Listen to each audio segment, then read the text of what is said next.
पातशाह दे पावन पवित्र दरबार दे पहले कीर्तनीए भाई साहब भाई मरदाना जी का अज अकाल चलाना दिवस है। ज्योति जोत जिस दिन उन्हों की जोत गुरु नानक साहब विच मिल के एकमिक हुई, अभेद हुई। अपना सारा जीवन भाई मरदाना जी ने महाराज गुरु नानक साहब जी की संगत विच बतीत किया है। सौखा कम नहीं सी, घर बार छड्ड के परिवार बच्चों का त्याग करके देशां देशांतरां विच महाराज गुरु नानक साहब दे संगी बन के चले। चलद्यां चलद्यां जदों खुरम दरिया के किनारे पहुंचे, इत्थे आके भाई साहब भाई मरदाना जी ने सतगुरां दे सन्मुख महाराज जी दे दर्शन करदियां अज दे दिन अपना शरीर त्यागया। गुरुदेव ने पूछया सी, भाई मरदाना जी की तुहाडी इस काया नूं दफन करिए, क्योंकि मुसलमानी तरीके नाल ही रवायत है। पर भाई साहब ने बेनती करदियां कहा, महाराज एक गोर चों कढ़ के दूजी गोर च क्यों पाउंदे हो? मैं तुहाडा सिख हां, मेरे शरीर दा दाह संस्कार करना। गुरु पातशाह जी विच आनैन भावना रख के अपना सारा जीवन गुरु लेखे लाउण वाले ऐसे महान कीर्तनीय, ऐसे महान गुरसिख भाई साहब भाई मरदाना जी दे चरनां विच उन्हां दे सचखंड जाण दे दिन ते उन्हां दे चरनां विच बारंबार कोटि कोटि प्रणाम है, नमस्कार है। लड़ीवार कथा इतिहास दी आप जी सरवण कर रहे। प्यारे भाई दया सिंह जी आत्म विचार का निर्णय कर रहे ने। 15 सवाल सिंघां ने कीते सन, उन्हां दे जवाब भाई दया सिंह जी ने दिते ने। साक्षी की है, ब्रह्म की है, पंज कोश की हन, वो कथा आपां कल दे प्रकरण विच विचारी है। पंज कोश अन्नमय कोश है, दूसरा प्राणमय कोश है, तीसरा मनोमय कोश है, चौथा विज्ञानमय कोश है और पंजवां आनंदमय कोश है। और आत्मा उस तो परे है पंजा कोशां तो। पंच कोशाह अतीत, आत्मा इन्हां पंजा कोशां तो परे है, निराली। 3 शरीर ने जिन्हां विच बाहरला स्थूल शरीर अन्न तो बनिया, अंदर जो सूक्ष्म शरीर है वो 3 कोशां दा बनिया होया। 3 कोश मनोमय कोश, प्राणमय कोश ते विज्ञानमय कोश। 3 इसे तरह इहदे नाल मिल के 14 जिहड़े परसों दसे सन, 5 ज्ञान इंद्रियां, कर्म इंद्रियां, उन्हां दे जिहड़े संस्कार ते 4 अंतशकरण दीयां बिरतियां 14 ते 3 जिहड़े कोश ने, इदां 17 तत्तां दी सूखम देह बनी। और जिहड़ा कारण शरीर है ये आनंदमय कोश दा है, अविद्या, अविद्या तो बनिया। इदां भाई दया सिंह जी ने 3 शरीर, 5 कोश, फिर उन्हां दा साक्षी ब्रह्म दा निर्णय ये कीता ते 15 सवालों के जवाब दिते हैं। ਅੱਜ ਅਗਲਾ ਅਧਿਆਏ 43ਵਾਂ ਪ੍ਰਾਰੰਭ ਹੋ ਰਿਹਾ ਹੈ ਪੰਜਵੀਂ ਰੁੱਤ ਦਾ, ਜਿਸ ਵਿੱਚ ਭਾਈ ਦਇਆ ਸਿੰਘ ਜੀ ਤ੍ਰਿਪੁਟੀ ਦਾ ਜ਼ਿਕਰ ਕਰ ਰਹੇ ਨੇ। ਜਿਵੇਂ ਸਮਾਧੀ ਦੇ ਵਿੱਚ ਪਿੱਛੇ ਤ੍ਰਿਪੁਟੀ ਦਾ ਜ਼ਿਕਰ ਆਇਆ ਸੀ ਨਾ, ਵੀ ਗਿਆਨ ਗਿਆਤਾ ਗੇ, ਪ੍ਰਮਾਣ ਪ੍ਰਮਾਤਾ ਪ੍ਰਮੇ, ਧਿਆਨ ਧਿਆਤਾ ਧੇ। ਇਹ ਜਿਹੜੀ ਤ੍ਰਿਪੁਟੀ ਹੈ ਉਹਦਾ ਨਿਰਣਾ ਕਰਨ ਲੱਗੇ ਨੇ ਅੱਜ ਦੀ ਕਥਾ ਵਿੱਚ। ਆਓ ਗੁਰਦੇਵ ਦੇ ਪਵਿੱਤਰ ਚਰਨਾਂ ਵਿੱਚ ਆਪਣੀਆਂ ਸੁਰਤੀਆਂ ਬਿਰਤੀਆਂ ਜੋੜੀਏ। ਇਕਾਗਰਤਾ ਬਣਾਉਣ ਨਿਮਿਤ ਸਮੂਹ ਮਾਈ ਭਾਈ ਆਪਣੀ ਰਸਨਾ ਨੂੰ ਪਵਿੱਤਰ ਕਰੋ। ਆਖੋ ਜੀ ਸਤਨਾਮ ਸ੍ਰੀ ਵਾਹਿਗੁਰੂ ਸਾਹਿਬ ਜੀ। ਸਤਨਾਮ ਸ੍ਰੀ ਵਾਹਿਗੁਰੂ ਸਾਹਿਬ ਜੀ। ਦੋਹਰਾ ਅਤ ਕਰਤਾ ਨਕ ਸਿਖ ਲੋ ਤਨ ਥੂਲ ਮੈਂ, ਅਹੰ ਬ੍ਰਿਤੀ ਜਿਨ ਕੀਨ। ਪਹਿਲਾਂ ਇਹ ਤ੍ਰਿਪੁਟੀ ਦੱਸਣ ਲੱਗੇ ਨੇ ਕਰਤਾ, ਕਿਰਿਆ ਤੇ ਕਰਮ।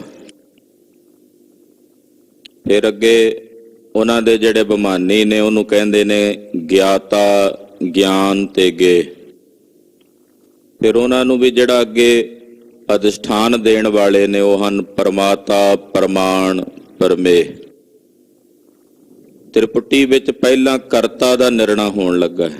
ਕਰਤਾ ਕਿਸ ਨੂੰ? ਫਿਰ ਕਰਤਾ ਹੈ, ਫਿਰ ਦੂਜਾ ਕਿਰਿਆ ਹੈ, ਤੀਸਰਾ ਕਰਮ ਹੈ। ਪਹਿਲਾਂ ਹੁਣ ਕਰਤਾ ਦਾ ਬਿਆਨ ਹੋਣ ਲੱਗਾ ਹੈ ਕਿ ਪੈਰ ਦੇ ਨੋਹ ਤੋਂ ਲੈ ਕੇ ਸਿਰ ਦੀ ਚੋਟੀ ਤੱਕ ਨਖ ਸਿੱਖ ਲੋ ਤਨ ਥੂਲ ਮਹਿ। ਆ ਜਿਹੜਾ ਸਥੂਲ ਸਰੀਰ ਹੈ, ਪੈਰ ਦੇ ਨੋਹ ਤੋਂ ਲੈ ਕੇ ਸਿਰ ਦੀ ਚੋਟੀ ਤੱਕ, ਇਹਦੇ ਵਿੱਚ ਜਿਹੜੀ ਅਹੰਗ ਬਿਰਤੀ ਹੈ, ਜਿਸ ਬਿਰਤੀ ਵਿੱਚ ਅਹੰਗ ਭਾਵ ਹੁੰਦਾ ਹੈ, ਆਪਾਂ ਕਹਿੰਦੇ ਆ ਮੇਰਾ ਸਰੀਰ। ਉਹ ਜਿਹੜੀ ਬਿਰਤੀ ਮੇਰਾ ਸਰੀਰ ਦੇ ਵਿੱਚ ਪਿੱਛੇ ਉਹਨੂੰ ਆਧਾਰ ਦੇ ਰਹੀ ਹੈ ਵੀ ਮੇਰਾ ਤਨ ਹੈ, ਇਹ ਮੇਰਾ ਸਰੀਰ ਹੈ। ਉਹ ਜਿਹੜੀ ਬਿਰਤੀ ਜਿਹੜੀ ਪਿੱਛੇ ਕੰਮ ਕਰ ਰਹੀ ਹੈ, ਉਹ ਮੇਰਾ ਕਹਿ ਰਹੀ ਹੈ ਬਿਰਤੀ। ਉਹ ਜਿਹੜੀ ਅਹੰਗ ਬਿਰਤੀ ਹੈ, ਸੋ ਕਰਤਾ ਲਖੀਏ ਹਿਰਦੇ ਚੀਨੋ ਸਿੱਖ ਪਰਬੀਨ। ਉਸੇ ਅਹੰਗ ਬਿਰਤੀ ਨੂੰ ਕਿਹਾ ਜਾਂਦਾ ਕਰਤਾ। ਪੈਰ ਦੇ ਨੋਹ ਤੋਂ ਲੈ ਕੇ ਸਿਰ ਦੀ ਚੋਟੀ ਤੱਕ ਥੂਲ ਸਰੀਰ ਵਿੱਚ ਜਿਹੜੀ ਅਹੰਗ ਬਿਰਤੀ ਕੰਮ ਕਰਦੀ ਹੈ, ਮੇਰਾ ਸਰੀਰ, ਮੇਰਾ ਤਨ, ਉਹ ਜੋ ਅੰਦਰ ਕਹਿ ਰਿਹਾ ਮੇਰਾ, ਤਨ ਤਾਂ ਬਾਹਰ ਹੈ, ਜੋ ਅੰਦਰੋਂ ਬੋਲ ਰਹੀ ਹੈ ਜਿਹੜੀ ਬਿਰਤੀ, ਕਰਮ ਕਰ ਰਹੀ ਹੈ, ਉਸ ਨੂੰ ਕਹਿੰਦੇ ਨੇ ਕਰਤਾ। ਹੇ ਪ੍ਰਵੀਨ ਸਿਆਣੇ ਸਿੱਖੋ, ਇਸ ਨੂੰ ਕਰਤਾ ਕਿਹਾ ਜਾਂਦਾ। ਇਸ ਬਿਰਤੀ ਦਾ ਨਾਮ ਕਰਤਾ ਹੈ। ਕਿਰਿਆ ਇੰਦਰੇ ਦੁਆਰਾ ਨਿਕਸ ਕੈ ਬ੍ਰਿਤੀ ਵਿਖੇਲੋ ਜਾਏ। ਕਰਤਾ ਤੋਂ ਬਾਅਦ ਦੂਸਰੀ ਹੈ ਕਿਰਿਆ। ਕਿਰਿਆ ਕਿਸ ਨੂੰ ਕਹਿੰਦੇ ਆ? ਸਾਡੀਆਂ ਇੰਦਰੀਆਂ ਦੇ ਦੁਆਰਾ ਜਿਹੜੀ ਬਿਰਤੀ ਨਿਕਲ ਕੇ ਬਾਹਰ ਵਿਸ਼ੇ ਤੱਕ ਜਾਂਦੀ ਹੈ। ਜਿਹੜੀ ਬਿਰਤੀ ਤਾਂ ਅੰਦਰ ਅਹੰਗ ਬਿਰਤੀ ਕੰਮ ਕਰ ਰਹੀ, ਉਹਨੂੰ ਕਹਿੰਦੇ ਨੇ ਕਰਤਾ। ਜਿਹੜੀ ਬਿਰਤੀ ਸਾਡੀਆਂ ਗਿਆਨ ਇੰਦਰੀਆਂ ਵਿੱਚੋਂ ਜਾਂ ਕਰਮ ਇੰਦਰੀਆਂ ਵਿੱਚੋਂ ਨਿਕਲ ਕੇ ਬਾਹਰ ਜਾਂਦੀ ਹੈ ਗਿਆਨ ਇੰਦਰੀਆਂ ਰਾਹੀਂ, ਉਹ ਜਿਹੜੀ ਗਿਆਨ ਇੰਦਰੀਆਂ ਰਾਹੀਂ ਜਾਣ ਵਾਲੀ ਬਿਰਤੀ ਬਾਹਰ ਜਾ ਕੇ ਕੰਮ ਕਰਦੀ ਹੈ, ਜੋ ਵਿਸ਼ੇ ਨੂੰ ਜਾ ਕੇ ਗ੍ਰਹਿਣ ਕਰਦੀ ਹੈ, ਉਹਨੂੰ ਕਹਿੰਦੇ ਨੇ ਕਿਰਿਆ। ਜਿਵੇਂ ਮੋਟੀ ਜੀ ਉਦਾਹਰਣ, 5 ਵਿਸ਼ੇ ਨੇ 5 ਗਿਆਨ ਇੰਦਰੀਆਂ ਦੇ, ਸ਼ਬਦ ਸਪਰਸ਼ ਰੂਪ ਰਸ ਗੰਧ। ਅੱਖਾਂ ਨਾਲ ਕੋਈ ਚੀਜ਼ ਵੇਖੀ, ਉਹ ਵੇਖਣ ਤੋਂ ਬਾਅਦ ਬਿਰਤੀ ਉਸ ਵਿਸ਼ੇ ਤੱਕ ਗਈ। ਆ ਮੇਰੇ ਸਾਹਮਣੇ ਫੁੱਲਾਂ ਦਾ ਗੁਲਦਸਤਾ ਪਿਆ, ਗੁਲਦਸਤੇ ਨੂੰ ਵੇਖ ਕੇ ਉਹ ਜਿਹੜੀ ਬਿਰਤੀ ਇਸ ਗੁਲਦਸਤੇ ਦੇ ਤੱਕ ਗਈ ਹੈ, ਪਹੁੰਚੀ ਹੈ, ਉਹਨੂੰ ਕਹਿੰਦੇ ਨੇ ਕਿਰਿਆ। ਹੈ ਉਹ ਵੀ ਬਿਰਤੀ, ਪਰ ਉਹ ਅੱਗੇ ਜਾ ਕੇ ਕਿਰਿਆ ਬਣ ਗਈ ਜਦੋਂ ਇੰਦਰੀਆਂ ਦੁਆਰਾ ਗਈ ਬਾਹਰ ਨਿਕਲ ਕੇ। ਕਿਰਿਆ ਕਹੇ ਤਿਸ ਬ੍ਰਿਤੀ ਕੋ ਸਤਿਗੁਰ ਦੇਤ ਸੁਨਾਏ। ਸਤਿਗੁਰੂ ਜੀ ਸੁਣਾ ਕੇ ਦੱਸਦੇ ਨੇ ਵੀ ਇਸ ਬਿਰਤੀ ਨੂੰ ਜਿਹੜੀ ਇੰਦਰੀਆਂ ਦੁਆਰਾ ਬਾਹਰ ਜਾਂਦੀ, ਮੰਨ ਲਓ ਕੋਈ ਸ਼ਬਦ ਸੁਣਿਆ, ਸੁਣ ਕੇ ਉਧਰ ਧਿਆਨ ਸੁਰਤ ਚਲੀ ਗਈ, ਬਿਰਤੀ ਚਲੀ ਗਈ, ਜਾਂ ਨੇਤਰਾਂ ਨਾਲ ਕੋਈ ਚੀਜ਼ ਵੇਖੀ, ਉੱਥੇ ਉਸ ਵੇਖਣ ਤੋਂ ਬਾਅਦ ਉਹਦੇ ਵੱਲੋਂ ਬਿਰਤੀ ਚਲੀ ਗਈ, ਉਸ ਨੂੰ ਕਿਰਿਆ ਬਿਰਤੀ ਕਹਿੰਦੇ ਹਨ। ਸਤਿਗੁਰੂ ਜੀ ਨੇ ਇਸ ਨੂੰ ਕਿਰਿਆ ਬਿਰਤੀ ਕਰਕੇ ਦੱਸਿਆ ਹੈ। ਕਰਮ ਵਿਖਿਆ ਅਹੇ ਸ਼ਬਦ ਆਦ, ਜੇ ਸਭ ਕੋ ਸਹਿਜ ਸੁਭਾਏ। ਹੁਣ ਅੱਗੇ ਤੀਸਰਾ ਹੈ ਕਰਮ। ਪਹਿਲਾਂ ਕਰਤਾ ਦੱਸਿਆ, ਫਿਰ ਕਿਰਿਆ, ਫਿਰ ਕਰਮ, ਕਿਉਂਕਿ ਤਿੰਨਾਂ ਦੀ ਤ੍ਰਿਪਟੀ ਬਣਦੀ ਹੈ। ਕਰਮ ਕੀ ਹੈ? ਕਿਸੇ ਵਿਸ਼ੇ ਨੂੰ, ਜਿਵੇਂ ਸ਼ਬਦ ਸਪਰਸ਼ ਰੂਪ ਰਸ ਗੰਧ ਦੇ 5 ਵਿਸ਼ੇ ਨੇ, 5 ਗਿਆਨ ਇੰਦਰੀਆਂ ਦੇ, ਉਹਨਾਂ ਵਿਸ਼ਿਆਂ ਵਿੱਚ ਜਾ ਕੇ ਜਿਹੜੀ ਸੁਤੇ ਸਿੱਧ ਮਿਲ ਜਾਂਦੀ ਹੈ ਬਿਰਤੀ। ਇੱਕ ਤਾਂ ਹੋਇਆ ਵੀ ਮੈਂ ਕੇਵਲ ਵੇਖਿਆ ਗੁਲਦਸਤਾ, ਉੱਥੇ ਤੱਕ ਜਿਹੜਾ ਵੇਖਣ ਦੀ ਜਿਹੜੀ ਪ੍ਰਕਿਰਿਆ ਉਹਨੂੰ ਕਹਿੰਦੇ ਨੇ ਕਿਰਿਆ। ਇੱਕ ਉਹਦੇ ਵਿੱਚ ਮਿਲ ਕੇ ਬਿਰਤੀ ਉਹ ਫੁੱਲ ਦਾ ਰੂਪ ਹੋ ਗਈ ਗੁਲਦਸਤੇ ਦਾ ਹੀ, ਉਹਨੂੰ ਕਹਿੰਦੇ ਨੇ ਕਰਮ। ਜਿਹੜੀ ਉਸ ਵਿਸ਼ੇ ਦੇ ਵਿੱਚ ਮਿਲ ਗਈ, ਉਸ ਵਿਸ਼ੇ ਦੇ ਵਿੱਚ ਸੁਤੇ ਸਿੱਧ ਜਾ ਕੇ ਸੁਭਾਵਕ ਮਿਲ ਗਈ, ਉਸ ਨੂੰ ਕਰਮ ਕਿਹਾ ਜਾਂਦਾ ਹੈ।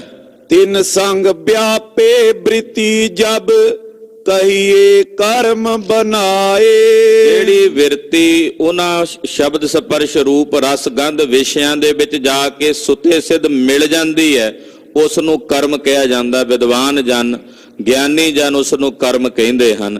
ਏਦਾਂ ਕਰਤਾ, ਕਿਰਿਆ ਤੇ ਕਰਮ, ਇਹ 3 ਤ੍ਰਿਪਟੀਆਂ ਬਣਦੀਆਂ ਨੇ। ਗਿਆਤਾ ਅਰ ਗਿਆਨ। ਹੁਣ ਫਿਰ ਅੱਗੇ ਤ੍ਰਿਪਟੀ ਚੱਲੀ, ਗਿਆਨ, ਗਿਆਤਾ ਤੇ ਗੇ। ਗਿਆਤਾ ਤੇ ਗਿਆਨ ਕੀ ਹੈ ਹੁਣ ਉਹ ਦੱਸਦੇ ਹਨ। ਅਹੰਗ ਵ੍ਰਿਤੀ ਚਿਦ ਪਾਸ ਜੁਤ, ਸੋ ਗਿਆਤਾ ਪਹਿਚਾਨ।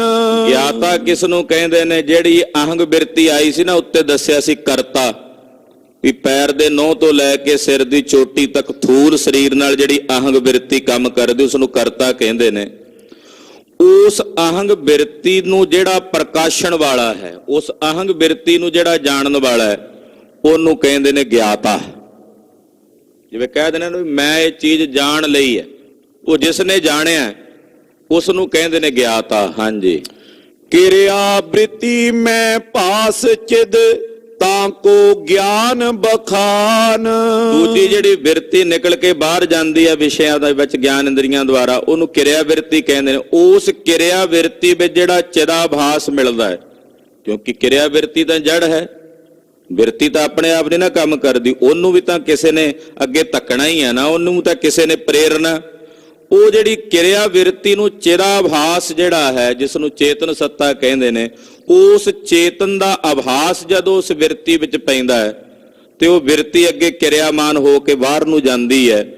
ਉਹ ਜਿਹੜੀ ਚੇਤਨ ਸੱਤਾ ਦੇ ਸਹਿਤ ਉਹ ਕਿਰਿਆ ਮਿਲੀ ਹੁੰਦੀ ਹੈ, ਉਹਨੂੰ ਕਹਿੰਦੇ ਹਨ ਗਿਆਨ।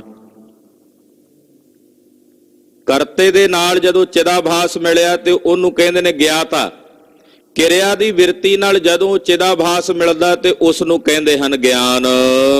ਗੇ ਅਰ ਪਰਮਾਤਾ, ਕਰਮ ਬ੍ਰਿਤੀ ਮੈਂ ਪਾਸ ਚਿਦ, ਇਸ ਜੁਤ ਗੇ ਸੋਏ। ਫਿਰ ਉਹੀ ਬਿਰਤੀ ਜਦੋਂ ਕਿਸੇ ਵਿਸ਼ੇ ਵਿੱਚ ਜਾ ਕੇ ਮਿਲ ਗਈ ਤੇ ਉਹਨੂੰ ਕਹਿੰਦੇ ਨੇ ਕਰਮ। ਉਹ ਜਿਹੜੀ ਕਰਮ ਬਿਰਤੀ ਹੈ ਜਦੋਂ ਵਿਸ਼ੇ ਵਿੱਚ ਮਿਲ ਗਈ, ਉਹਦੇ ਵਿੱਚ ਜਿਹੜਾ ਚਿਦਾਭਾਸ ਮਿਲਿਆ ਹੋਇਆ ਉਹਨੂੰ ਕਹਿੰਦੇ ਨੇ ਗੇ, ਜਿਸ ਨੂੰ ਜਾਣਨਾ ਸੀ। ਏਦਾਂ ਇਹ 3 ਤ੍ਰਿਪੁਟੀਆਂ ਇਹ ਹੋ ਗਈਆਂ, ਗਿਆਨ, ਗਿਆਤਾ, ਗਿਆਨ ਤੇ ਗੇ। ਗਿਆਤਾ ਜਾਣਨੇ ਵਾਲਾ, ਗਿਆਨ ਉਹ ਬਿਰਤੀ ਜਿਸ ਦੁਆਰਾ ਜਾਣਿਆ ਹੈ, ਗੇ ਉਸ ਨੂੰ ਕਹਿੰਦੇ ਨੇ ਜਿਸ ਦੀ ਜਾਣਕਾਰੀ ਨੂੰ ਹਾਸਲ ਕੀਤਾ ਹੈ। ਉਹਦੇ ਵਿੱਚ ਜਿਹੜੀਆਂ ਬਿਰਤੀਆਂ ਕੰਮ ਕੀਤੀਆਂ ਨੇ ਉਹ ਕਰਤਾ, ਕਿਰਿਆ ਤੇ ਕਰਮ ਦੀਆਂ ਬਿਰਤੀਆਂ ਹਨ। ਇਹ ਜਿਹੜੀਆਂ 3 ਤ੍ਰਿਪੁਟੀਆਂ ਹਨ। ਗਿਆਤਾ ਪਰਮਾਤਾ ਆਹੇ, ਇੱਕ ਕੇ ਆਖੇ ਦੋਏ। ਜਿਹੜਾ ਗਿਆਤਾ ਹੈ ਉਸੇ ਨੂੰ ਪ੍ਰਮਾਤਾ ਕਿਹਾ ਜਾਂਦਾ ਹੈ, ਕਿਉਂਕਿ ਫਿਰ ਪ੍ਰਮਾਤਾ ਪ੍ਰਮਾਣ ਪ੍ਰਮੇਯ ਚੱਲ ਰਿਹਾ ਨਾ। ਜਿਹੜਾ ਗਿਆਤਾ ਹੈ ਉਸੇ ਦਾ ਦੂਸਰਾ ਨਾਮ ਪ੍ਰਮਾਤਾ ਹੈ। ਗਿਆਨ ਕਹੇ ਪਰਮਾਣ ਕੋ, ਗਏ ਪ੍ਰਮੇਯ ਸੁਜਾਨ। ਗਿਆਨ ਨੂੰ ਪ੍ਰਮਾਣ ਕਹਿ ਦਿੱਤਾ ਜਾਂਦਾ ਹੈ ਔਰ ਗੇ ਨੂੰ ਪ੍ਰਮੇਯ ਕਹਿ ਦਿੱਤਾ ਜਾਂਦਾ ਹੈ। ਏਦਾਂ ਇਹ ਵੀ ਇਹਨਾਂ ਤਿੰਨਾਂ ਦੇ ਹੀ ਦੂਸਰੇ ਬਦਲੇ ਹੋਏ ਨਾਮ ਹਨ। त्रिपुटी में लख आपको कहे अपरमा ज्ञान। ਹੁਣ ਇਹ ਜਿਹੜੀ ਤ੍ਰਿਪਟੀ ਦੱਸੀ ਆ ਉੱਪਰ ਗਿਆਨ ਗਿਆਤਾ ਗੇ ਜਾਂ ਧਿਆਨ ਧਿਆਤਾ ਧੇ ਦੀ, ਇਹਦੇ ਵਿੱਚ ਜਿਹੜਾ ਜੀਵ ਆਪਣੇ ਆਪ ਨੂੰ ਲਖਦਾ ਵੀ ਮੈਂ ਇਹਦੇ ਵਿੱਚ ਵਰਤਦਾ ਹਾਂ, ਮੈਂ ਜਾਣਦਾ ਹਾਂ, ਆ ਇਸ ਪ੍ਰਕਿਰਿਆ ਨਾਲ ਮੈਂ ਜਾਣਿਆ ਹੈ, ਆਹਦਾ ਗਿਆਨ ਮੈਂ ਹਾਸਲ ਕੀਤਾ ਹੈ, ਉਹ ਜਿਹੜੀ ਮੈਂ ਬਿਰਤੀ ਉਹਦੇ ਵਿੱਚ ਕੰਮ ਕਰਦੀ ਹੈ, ਉਸ ਨੂੰ ਅਪਰਮਾ ਗਿਆਨ ਕਹਿੰਦੇ ਨੇ। ਅਪਰਮਾ ਗਿਆਨ ਦਾ ਮਤਲਬ ਹੁੰਦਾ ਹੈ ਵੀ ਯਥਾਰਥ ਗਿਆਨ ਨਹੀਂ ਹੈ, ਜੋ ਯਥਾਰਥ ਹੈ ਉਸ ਤੋਂ ਉਲਟ ਪੁਲਟ ਦੂਜਾ ਜਾਣ ਲੈਣਾ, ਉਹਨੂੰ ਅਪਰਮਾ ਗਿਆਨ ਕਹਿੰਦੇ ਹਨ। ਅਪਰਮਾ ਗਿਆਨ ਦਾ ਇਹ ਸਵਰੂਪ ਹੈ। ਜਦੋਂ ਤ੍ਰਿਪਟੀ ਵਿੱਚ ਆਪਣੇ ਆਪ ਨੂੰ ਮਿਲਿਆ ਹੋਇਆ ਜਾਣਦਾ ਹੈ, ਉਹਨੂੰ ਅਪਰਮਾ ਗਿਆਨ ਕਹਿੰਦੇ ਹਨ। परम ज्ञान त्रिपुटी के जो प्रकाशई अर सब को तिस ठान। ਜਿਹੜਾ ਪਰਮਾ ਗਿਆਨ ਹੈ ਉਹ ਯਥਾਰਥ ਗਿਆਨ ਹੈ, ਜਿਸ ਨੂੰ ਕਹਿੰਦੇ ਨੇ ਸ਼ੁੱਧ ਗਿਆਨ। ਪਰਮਾ ਗਿਆਨ ਦਾ ਮਤਲਬ ਸ਼ੁੱਧ ਗਿਆਨ। ਜਿਹੜਾ ਅਪਰਮਾ ਗਿਆਨ ਸੀ ਉਹ ਅਸ਼ੁੱਧ ਸੀ। ਅਸ਼ੁੱਧ ਕਿਉਂ? ਕਿਉਂਕਿ ਤ੍ਰਿਪਟੀ ਵਿੱਚ ਆਪਣੇ ਆਪ ਨੂੰ ਵਰਤਦਾ ਵੇਖਦਾ। ਅਪਰਮਾ ਗਿਆਨ ਇਹ ਹੈ ਕਿ ਜਿਹੜੀ ਉਹ ਤ੍ਰਿਪਟੀ ਹੈ ਉਸ ਨੂੰ ਪ੍ਰਕਾਸ਼ਣੇ ਵਾਲਾ, ਉਸ ਨੂੰ ਚੇਤਨ ਸੱਤਾ ਦੇਣ ਵਾਲਾ ਉਹ ਪ੍ਰਮਾਤਮਾ ਹੈ, ਉਸ ਨੂੰ ਵੇਖ ਲੈਣਾ, ਉਹਦੇ ਵਿੱਚ ਆ ਕੇ ਟਿਕ ਜਾਣਾ, ਉਸ ਨੂੰ ਅਪਰਮਾ ਗਿਆਨ ਕਹਿੰਦੇ ਨੇ, ਯਥਾਰਥ ਗਿਆਨ ਕਹਿੰਦੇ ਹਨ। ਉਹਨੂੰ ਸ਼ੁੱਧ ਗਿਆਨ ਕਿਹਾ ਜਾ ਸਕਦਾ ਹੈ। अपनो आप सुजानई सो कह परमा ज्ञान। ਜਦੋਂ ਇਹ ਜਾਣ ਲੈਂਦਾ ਵੀ ਇਹ ਮੇਰਾ ਆਪਣਾ ਆਪ ਹੀ ਹੈ, ਮੇਰੇ ਆਪਣੇ ਆਪ ਤੋਂ ਹੀ ਇਹ ਤ੍ਰਿਪਟੀ ਬਣੀ ਆ, ਇਹਦਾ ਤਿੰਨ ਪੁਟੀਆਂ ਨੂੰ ਪ੍ਰਕਾਸ਼ਣੇ ਵਾਲਾ ਮੇਰਾ ਆਪਾ ਹੈ, ਆਤਮਾ ਹੈ, ਕਹਿੰਦੇ ਇਸੇ ਨੂੰ ਪਰਮਾ ਗਿਆਨ ਕਿਹਾ ਜਾਂਦਾ ਹੈ। ਹੇ ਸੁਜਾਨ ਪੁਰਸ਼ੋ, ਇਸ ਨੂੰ ਪਰਮ ਗਿਆਨ ਦੀ ਉਪਾਧੀ ਦਿੱਤੀ ਜਾਂਦੀ ਹੈ। सवैया चंद महावाक वेदांत के सतगुर तिसको होन यथार्थ ज्ञान। ਹੁਣ ਅੱਗੇ ਦੱਸਦੇ ਨੇ ਮਹਾਵਾਕ। ਵੇਦਾਂ ਦੇ 4 ਮਹਾਵਾਕ ਦੱਸੇ ਐ, 4 ਵੇਦਾਂ ਦੇ 4 ਮਹਾਵਾਕ ਨੇ। ਉਹਨਾਂ ਮਹਾਵਾਕਾਂ ਵਿੱਚ ਵੇਦਾਂ ਦਾ ਜਿੱਥੇ ਅੰਤ ਹੁੰਦਾ ਉਹਨੂੰ ਵੇਦਾਂਤ ਕਹਿੰਦੇ ਨੇ। ਉਹ ਗਿਆਨ ਕਾਂਡ ਦਾ ਜਿਹੜਾ ਹਿੱਸਾ ਉਸ ਨੂੰ ਵੇਦਾਂਤ ਕਹਿ ਦਿੱਤਾ ਜਾਂਦਾ ਹੈ। ਮਹਾਵਾਕਾਂ ਤੇ ਵੇਦਾਂਤਾਂ ਦੇ ਜਿਹੜੇ ਸਤਿਗੁਰੂ ਨੇ, ਯਾਨੀ ਕਿ ਉਸਤਾਦ ਲੋਕ ਨੇ ਜਿਹੜੇ ਵੇਦਾਂਤ ਪੜਾਉਂਦੇ ਆ, ਇਹ ਜਿੰਨੀਆਂ ਵੀ ਪ੍ਰਕਿਰਿਆਵਾਂ ਵੇਦਾਂਤ ਦੀਆਂ ਉੱਪਰ ਦੱਸੀਆਂ ਗਈਆਂ ਨੇ, ਇਹ ਉਸਤਾਦਾਂ ਦੇ ਕੋਲ ਪੜ੍ਹਨੀਆਂ ਪੈਂਦੀਆਂ ਤਾਂ ਸਮਝ ਆਉਂਦੀਆਂ, ਉਸਤਾਦ ਤੋਂ ਬਿਨਾਂ ਇਸ ਸਮਝ ਵਿੱਚ ਨਹੀਂ ਆਉਂਦੀਆਂ। ਧਿਆਨ ਧਿਆਤਾ ਧੇ ਦੀ ਤ੍ਰਿਪਟੀ ਅਸੀਂ ਸੁਣ ਲਈ ਹੈ, ਤੁਰਿਆ ਕੀ ਹੈ ਪਿੱਛੇ ਜਾਣ ਲਿਆ ਹੈ, ਪਰ ਇਹਦੇ ਵੀ ਅੱਗੇ ਹੋਰ ਕਈ ਰੂਪ ਨੇ। ਉਹਨਾਂ ਦਾ ਅੱਗੇ ਹੋਰ ਵੀ ਬਹੁਤ ਜ਼ਿਆਦਾ ਵਿਸਥਾਰ ਵੇਦਾਂਤ ਦੇ ਗ੍ਰੰਥਾਂ ਦੇ ਵਿੱਚ ਮਿਲਦਾ ਹੈ। ਜਿਹੜੀ ਵਿਰਤੀ ਦੀ ਗੱਲ ਹੋਈ ਹੈ ਵੀ ਇੱਕੋ ਵਿਰਤੀ 3 ਰੂਪ ਧਾਰਨ ਕਰਦੀ ਹੈ। ਜਦੋਂ ਸਾਡੇ ਸਰੀਰ ਦੇ ਵਿੱਚ ਕੰਮ ਕਰਦੀ ਹੈ ਤਾਂ ਉਸ ਨੂੰ ਕਰਤਾ ਕਿਹਾ ਜਾਂਦਾ ਹੈ। ਜਦੋਂ ਉਸ ਇੰਦਰੀਆਂ ਦੁਆਰਾ ਬਾਹਰ ਜਾਂਦੀ ਹੈ ਤਾਂ ਉਸੇ ਬਿਰਤੀ ਨੂੰ ਕਿਰਿਆ ਕਿਹਾ ਜਾਂਦਾ ਹੈ। ਜਦੋਂ ਕਿਸੇ ਵਿਸ਼ੇ ਵਿੱਚ ਜਾ ਕੇ ਮਿਲ ਕੇ ਇੱਕਮਿਕ ਹੋ ਜਾਂਦੀ ਹੈ ਤਾਂ ਉਦੋਂ ਉਸੇ ਬਿਰਤੀ ਨੂੰ ਕਰਮ ਕਿਹਾ ਜਾਂਦਾ ਹੈ। ਹੁਣ ਇਹ ਜਿਹੜੀ ਬਿਰਤੀ ਦੇ ਸੰਬੰਧ ਵਿੱਚ ਬਹੁਤ ਜ਼ਿਆਦਾ ਵਿਸਥਾਰ ਸਹਿਤ ਜਾਣਨਾ ਹੋਵੇ ਤਾਂ ਉਸਤਾਦ ਲੋਕ ਇੱਕ ਗ੍ਰੰਥ ਪੜ੍ਹਾਉਂਦੇ ਨੇ, ਪੰਡਿਤ ਨਿਸ਼ਚਲ ਦਾਸ ਜੀ ਦਾ ਲਿਖਿਆ ਹੋਇਆ। ਉਸ ਗ੍ਰੰਥ ਦਾ ਨਾਮ ਹੈ ਬਿਰਤੀ ਪ੍ਰਭਾਕਰ। ਉਸ ਤੋਂ ਪਹਿਲਾਂ ਵਿਚਾਰ ਸਾਗਰ ਨਾਮਕ ਇੱਕ ਗ੍ਰੰਥ ਪੰਡਿਤ ਜੀ ਨੇ ਲਿਖਿਆ, ਪਰ ਵਿਦਵਾਨਾਂ ਨੇ ਹਾਸੀ ਦੇ ਨਾਲ ਮਖੌਲ ਕੀਤਾ, ਕਹਿੰਦੇ ਵੀ ਐਡਾ ਵੱਡਾ ਤੂੰ ਪੰਡਿਤ ਆ, ਬੱਚਿਆਂ ਵਾਲਾ ਗ੍ਰੰਥ ਲਿਖਿਆ ਵਿਚਾਰ ਸਾਗਰ। ਤਾਂ ਉਸ ਵੇਲੇ ਪੰਡਿਤ ਜੀ ਨੇ ਫਿਰ ਆਪਣੀ ਵਿਦਿਆ ਨੂੰ ਜਗਾਉਣ ਵਾਸਤੇ ਵੀ ਮੈਂ ਵਿਦਵਾਨ ਵੀ ਹਾਂ, ਤਾਂ ਉਸ ਵੇਲੇ ਖਿੱਚ ਕੇ ਇੱਕ ਗ੍ਰੰਥ ਲਿਖਿਆ ਗਿਆ ਜਿਹੜਾ ਵਿਦਵਾਨਾਂ ਦੀ ਵੀ ਛੇਤੀ ਕਿਤੇ ਪਕੜ ਵਿੱਚ ਨਹੀਂ ਆਉਂਦਾ। ਉਸ ਗ੍ਰੰਥ ਦਾ ਨਾਮ ਰੱਖਿਆ ਗਿਆ ਬਿਰਤੀ ਪ੍ਰਭਾਕਰ। ਇਹ ਵੀ ਵਿਦਿਆਰਥੀਆਂ ਨੂੰ ਪੜ੍ਹਾਏ ਜਾਂਦੇ ਆ ਸੰਪਰਦਾਵਾਂ ਵਿੱਚ, ਟਕਸਾਲਾਂ ਵਿੱਚ ਵਿਦਵਾਨਾਂ ਵੱਲੋਂ। ਉਦਾਸੀਨ ਸੰਪਰਦਾ ਦੇ ਬਹੁਤ ਮਹਾਂਪੁਰਖ, ਨਿਰਮਲ ਸੰਪਰਦਾ ਦੇ ਮਹਾਤਮਾ ਇਹਨਾਂ ਗ੍ਰੰਥਾਂ ਨੂੰ ਪੜ੍ਹ ਕੇ ਅੱਗੇ ਵਿਦਿਆਰਥੀਆਂ ਨੂੰ ਪੜ੍ਹਾਉਂਦੇ। ਆਤਮ ਗਿਆਨ ਦੇ ਗ੍ਰੰਥ ਨੇ। ਹੁਣ ਇੱਥੇ ਭਾਈ ਦਇਆ ਸਿੰਘ ਜੀ ਦੱਸ ਰਹੇ ਨੇ ਮਹਾਵਾਕ ਵੇਦਾਂਤ ਕੇ ਸਤਿਗੁਰ। ਜਿਹੜੇ ਮਹਾਵਾਕ ਵੇਦਾਂਤ ਦੇ ਵਿੱਚ ਕਹੇ ਗਏ ਨੇ, ਉਹਨਾਂ ਦੇ ਜਿਹੜੇ ਉਸਤਾਦ ਲੋਕ ਹਨ, ਤਿਸ ਕੋ ਹੋਨ ਯਥਾਰਥ ਗਿਆਨ। ਉਹਨਾਂ ਦਾ ਜਿਹੜਾ ਯਥਾਰਥ ਗਿਆਨ ਸਵਰੂਪ ਹੈ, ਉਹ ਜਣਾਉਣ ਵਾਸਤੇ ਜਿਸ ਅਧਿਕਾਰੀ ਨੂੰ ਆਪਣੇ ਕੋਲ ਬੁਲਾਉਂਦੇ ਨੇ ਪਹਿਲਾਂ ਉਸ ਨੂੰ ਜਾਣਕਾਰੀ ਦਿੰਦੇ ਨੇ ਉਸ ਵਿਦਾਂਤ ਦੇ ਸੰਬੰਧ ਵਿੱਚ ਜਾਂ ਜਿਹੜਾ ਗ੍ਰੰਥ ਪੜਾਉਣਾ ਉਹਦੇ ਸੰਬੰਧ ਵਿੱਚ ਕਿ ਪਹਿਲਾਂ 4 ਅਨੁਬੰਧਾਂ ਦਾ ਪਤਾ ਹੋਣਾ ਚਾਹੀਦਾ। ਤੁਸੀਂ ਕਿਸੇ ਵੀ ਗ੍ਰੰਥ ਨੂੰ ਜਾਣਨਾ, ਕਿਸੇ ਵੀ ਪੁਸਤਕ ਨੂੰ ਪੜ੍ਹਨਾ, ਉਹ ਪੁਸਤਕ ਦੇ 4 ਅਨੁਬੰਧ ਹੁੰਦੇ ਨੇ। ਉਹ 4 ਅਨੁਬੰਧ ਕਿਹੜੇ ਨੇ ਹੁਣ ਉਹਨਾਂ ਦਾ ਜ਼ਿਕਰ ਕਰਨ ਲੱਗੇ ਨੇ ਭਾਈ ਦਇਆ ਸਿੰਘ ਜੀ। 4 ਅਨੁਬੰਧਾਂ ਦੇ ਵਿੱਚ ਜਿਵੇਂ ਕਿ ਸਭ ਤੋਂ ਪਹਿਲਾ ਅਨੁਬੰਧ ਹੁੰਦਾ ਅਧਿਕਾਰੀ, ਫਿਰ ਦੂਸਰਾ ਅਨੁਬੰਧ ਹੁੰਦਾ ਵਿਸ਼ਾ, ਤੀਸਰਾ ਅਨੁਬੰਧ ਹੁੰਦਾ ਪ੍ਰਤਿਪਾਦਨ ਪ੍ਰਤਿਪਾਦਕ ਰੂਪ ਵਰਣਨ ਕਰਨਾ, ਔਰ ਚੌਥਾ ਅਨੁਬੰਧ ਹੁੰਦਾ ਪ੍ਰਯੋਜਨ। ਤੋ ਇਸ ਪ੍ਰਕਾਰ ਦੇ ਨਾਲ ਇਹ 4 ਅਨੁਬੰਧ ਕਹੇ ਜਾਂਦੇ ਨੇ। ਪਹਿਲਾਂ ਅਧਿਕਾਰੀ, ਵੀ ਜਿਸ ਗ੍ਰੰਥ ਦਾ ਪੜਨ ਦਾ ਅਧਿਕਾਰੀ ਕੌਣ ਹੈ, ਵੀ ਅਧਿਕਾਰੀ ਕੌਣ ਹੈ। ਹੁਣ ਮੰਨ ਲਓ ਕਿਸੇ ਨਾਸਤਕ ਨੇ ਕੋਈ ਗ੍ਰੰਥ ਲਿਖਿਆ, ਕਿ ਸ਼ਰਧਾ ਭਾਵਨਾ ਵਾਲਾ ਬੰਦਾ ਉਸ ਨਾਸਤਕ ਦੇ ਗ੍ਰੰਥ ਨੂੰ ਪੜ੍ਹੇਗਾ, ਹੋ ਸਕਦਾ ਉਹ ਅਧਿਕਾਰੀ ਨਾ ਹੋਵੇ ਪੜਨ ਦਾ, ਉਹ ਨਾਸਤਕ ਹੋ ਜਾਏਗਾ। ਇਸ ਕਰਕੇ ਕਿਸ ਗ੍ਰੰਥ ਨੂੰ ਪੜਨ ਦਾ ਅਧਿਕਾਰੀ ਕੌਣ ਹੈ, ਜਿਹੜੇ ਵਿਦਾਂਤ ਨੇ ਜਾਂ ਇਹ ਜਿਹੜੇ ਧਰਮ ਗ੍ਰੰਥ ਨੇ, ਇਹਨਾਂ ਨੂੰ ਪੜਨ ਵਾਸਤੇ ਅਧਿਕਾਰੀ ਕੌਣ ਹੈ, ਅਧਿਕਾਰੀ ਵਿੱਚ ਕੀ ਗੁਣ ਹੋਣੇ ਚਾਹੀਦੇ ਨੇ। ਫਿਰ ਦੂਸਰਾ ਜਿਹੜਾ ਗ੍ਰੰਥ ਅਸੀਂ ਪੜ੍ਹ ਰਹੇ ਉਹਦਾ ਵਿਸ਼ਾ ਕੀ ਹੈ, ਤੀਸਰਾ ਉਹਦਾ ਸੰਬੰਧ ਕੀ ਹੈ, ਕਿਸ ਨਾਲ ਸੰਬੰਧ ਰੱਖਦਾ ਉਹ ਗ੍ਰੰਥ, ਕਿਸ ਸੰਬੰਧ ਵਿੱਚ ਉਸ ਗ੍ਰੰਥ ਨੂੰ ਲਿਖਿਆ ਗਿਆ। ਉਹ ਬ੍ਰਹਮ ਦੇ ਸੰਬੰਧ 'ਚ ਲਿਖਿਆ ਗਿਆ, ਪਦਾਰਥਾਂ ਦੇ ਸੰਬੰਧ 'ਚ ਲਿਖਿਆ ਗਿਆ, ਉਹਨੂੰ ਸੰਬੰਧ ਕਹਿੰਦੇ ਨੇ। ਚੌਥਾ ਉਹਦੇ ਲਿਖਣ ਦਾ ਪ੍ਰਯੋਜਨ ਕੀ ਹੈ। ਇਹ 4 ਅਨੁਬੰਧ ਨੇ। ਭਾਈ ਸਾਹਿਬ ਭਾਈ ਦਇਆ ਸਿੰਘ ਜੀ ਦੱਸ ਰਹੇ ਨੇ ਵੀ ਜਦੋਂ ਉਸਤਾਦ ਲੋਕ ਉਹ ਆਪਣੇ ਸ਼ਰਨ ਆਏ ਵਿਦਿਆਰਥੀ ਨੂੰ ਵੇਖਦੇ ਨੇ ਕਿ ਉਹਦੇ ਉਹ 4 ਅਨੁਬੰਧਾਂ ਦੀ ਉਹਨੂੰ ਜਾਣਕਾਰੀ ਦੇ ਕੇ ਫਿਰ ਉਹਨੂੰ ਗਿਆਨ ਦਿੰਦੇ ਨੇ। ਹੁਣ ਉਹ ਜਿਹੜੇ 4 ਅਨੁਬੰਧ ਨੇ ਉਹ ਆਪ ਜੀ ਧਿਆਨ ਨਾਲ ਸੁਣੋ। ਅਧਿਕਾਰੀ ਜੋ ਚਤੁਸ਼ਟੈ ਸਾਧਨ। ਅਧਿਕਾਰੀ ਕੌਣ ਹੈ? ਪਹਿਲਾ ਅਧਿਕਾਰੀ ਅਨੁਬੰਧ ਇਹਨੂੰ ਕਹਿੰਦੇ। ਅਨੁਬੰਧ ਦਾ ਮੋਟਾ ਜਿਹਾ ਅਰਥ ਸਮਝ ਲਈਏ। ਅਨੂ ਦਾ ਮਤਲਬ ਹੁੰਦਾ ਨਿਰੰਤਰ ਤੇ ਬੰਧ ਦਾ ਮਤਲਬ ਹੁੰਦਾ ਜੋੜਨਾ। ਜਿਹੜੀ ਵਿਚਾਰਧਾਰਾ ਦੇ ਕਿਸੇ ਗ੍ਰੰਥ ਨਾਲ ਸਾਨੂੰ ਜੋੜਦੀ ਹੈ ਉਹਨੂੰ ਅਨੁਬੰਧ ਕਹਿੰਦੇ ਆ। ਮੰਨ ਲਓ ਕੋਈ ਗ੍ਰੰਥ ਹੈ, ਉਸ ਦੀ ਵਿਚਾਰਧਾਰਾ ਦੇ ਨਾਲ ਜਿਹੜੀ ਸੁਰਤ ਸਾਨੂੰ ਜੋੜਦੀ ਆ ਉਹਨੂੰ ਅਨੁਬੰਧ ਕਿਹਾ ਜਾਂਦਾ ਹੈ।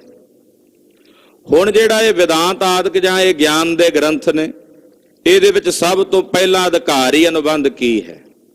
ਅੱਜ ਕੱਲ੍ਹ ਵਿਦਵਾਨਾਂ ਵੱਲੋਂ ਪੁਸਤਕਾਂ ਲਿਖੀਆਂ ਜਾਂਦੀਆਂ ਨੇ, ਉਹਦਾ ਨਾ ਵਿਸ਼ੇ ਦਾ ਪਤਾ ਲੱਗਦਾ ਹੈ, ਨਾ ਉਹਦੇ ਪ੍ਰਯੋਜਨ ਦਾ ਪਤਾ ਲੱਗਦਾ ਹੈ, ਨਾ ਇਹ ਪਤਾ ਲੱਗਦਾ ਵੀ ਇਹਨੂੰ ਪੜ੍ਹਨ ਦਾ ਅਧਿਕਾਰੀ ਕੌਣ ਹੈ, ਵੀ ਐਮਏ ਦਾ ਸਟੂਡੈਂਟ ਪੜ੍ਹੇ ਜਾਂ 10ਵੀਂ ਦਾ ਸਟੂਡੈਂਟ ਪੜ੍ਹੇ।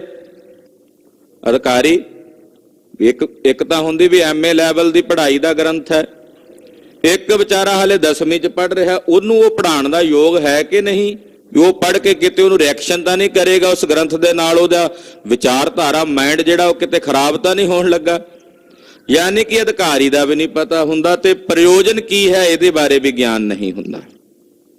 ਪੁਰਾਤਨ ਸਮਿਆਂ ਵਿੱਚ ਜਿੰਨੇ ਗ੍ਰੰਥ ਲਿਖੇ ਜਾਂਦੇ ਸਨ ਉਹਨਾਂ ਦੇ ਨਾਲ 4 ਅਨੁਬੰਧਾਂ ਦੀ ਚੰਗੀ ਤਰ੍ਹਾਂ ਖੋਜ। ਸ੍ਰੀ ਗੁਰੂ ਗ੍ਰੰਥ ਸਾਹਿਬ ਜੀ ਜਦੋਂ ਗੁਰੂ ਅਰਜਨ ਸਾਹਿਬ ਜੀ ਨੇ ਸੰਪਾਦਨ ਕਰਵਾਇਆ ਤਾਂ ਸ੍ਰੀ ਗੁਰੂ ਗ੍ਰੰਥ ਸਾਹਿਬ ਜੀ ਦਾ ਅਧਿਕਾਰੀ ਕੌਣ ਹੈ ਪੜ੍ਹਨ ਦਾ?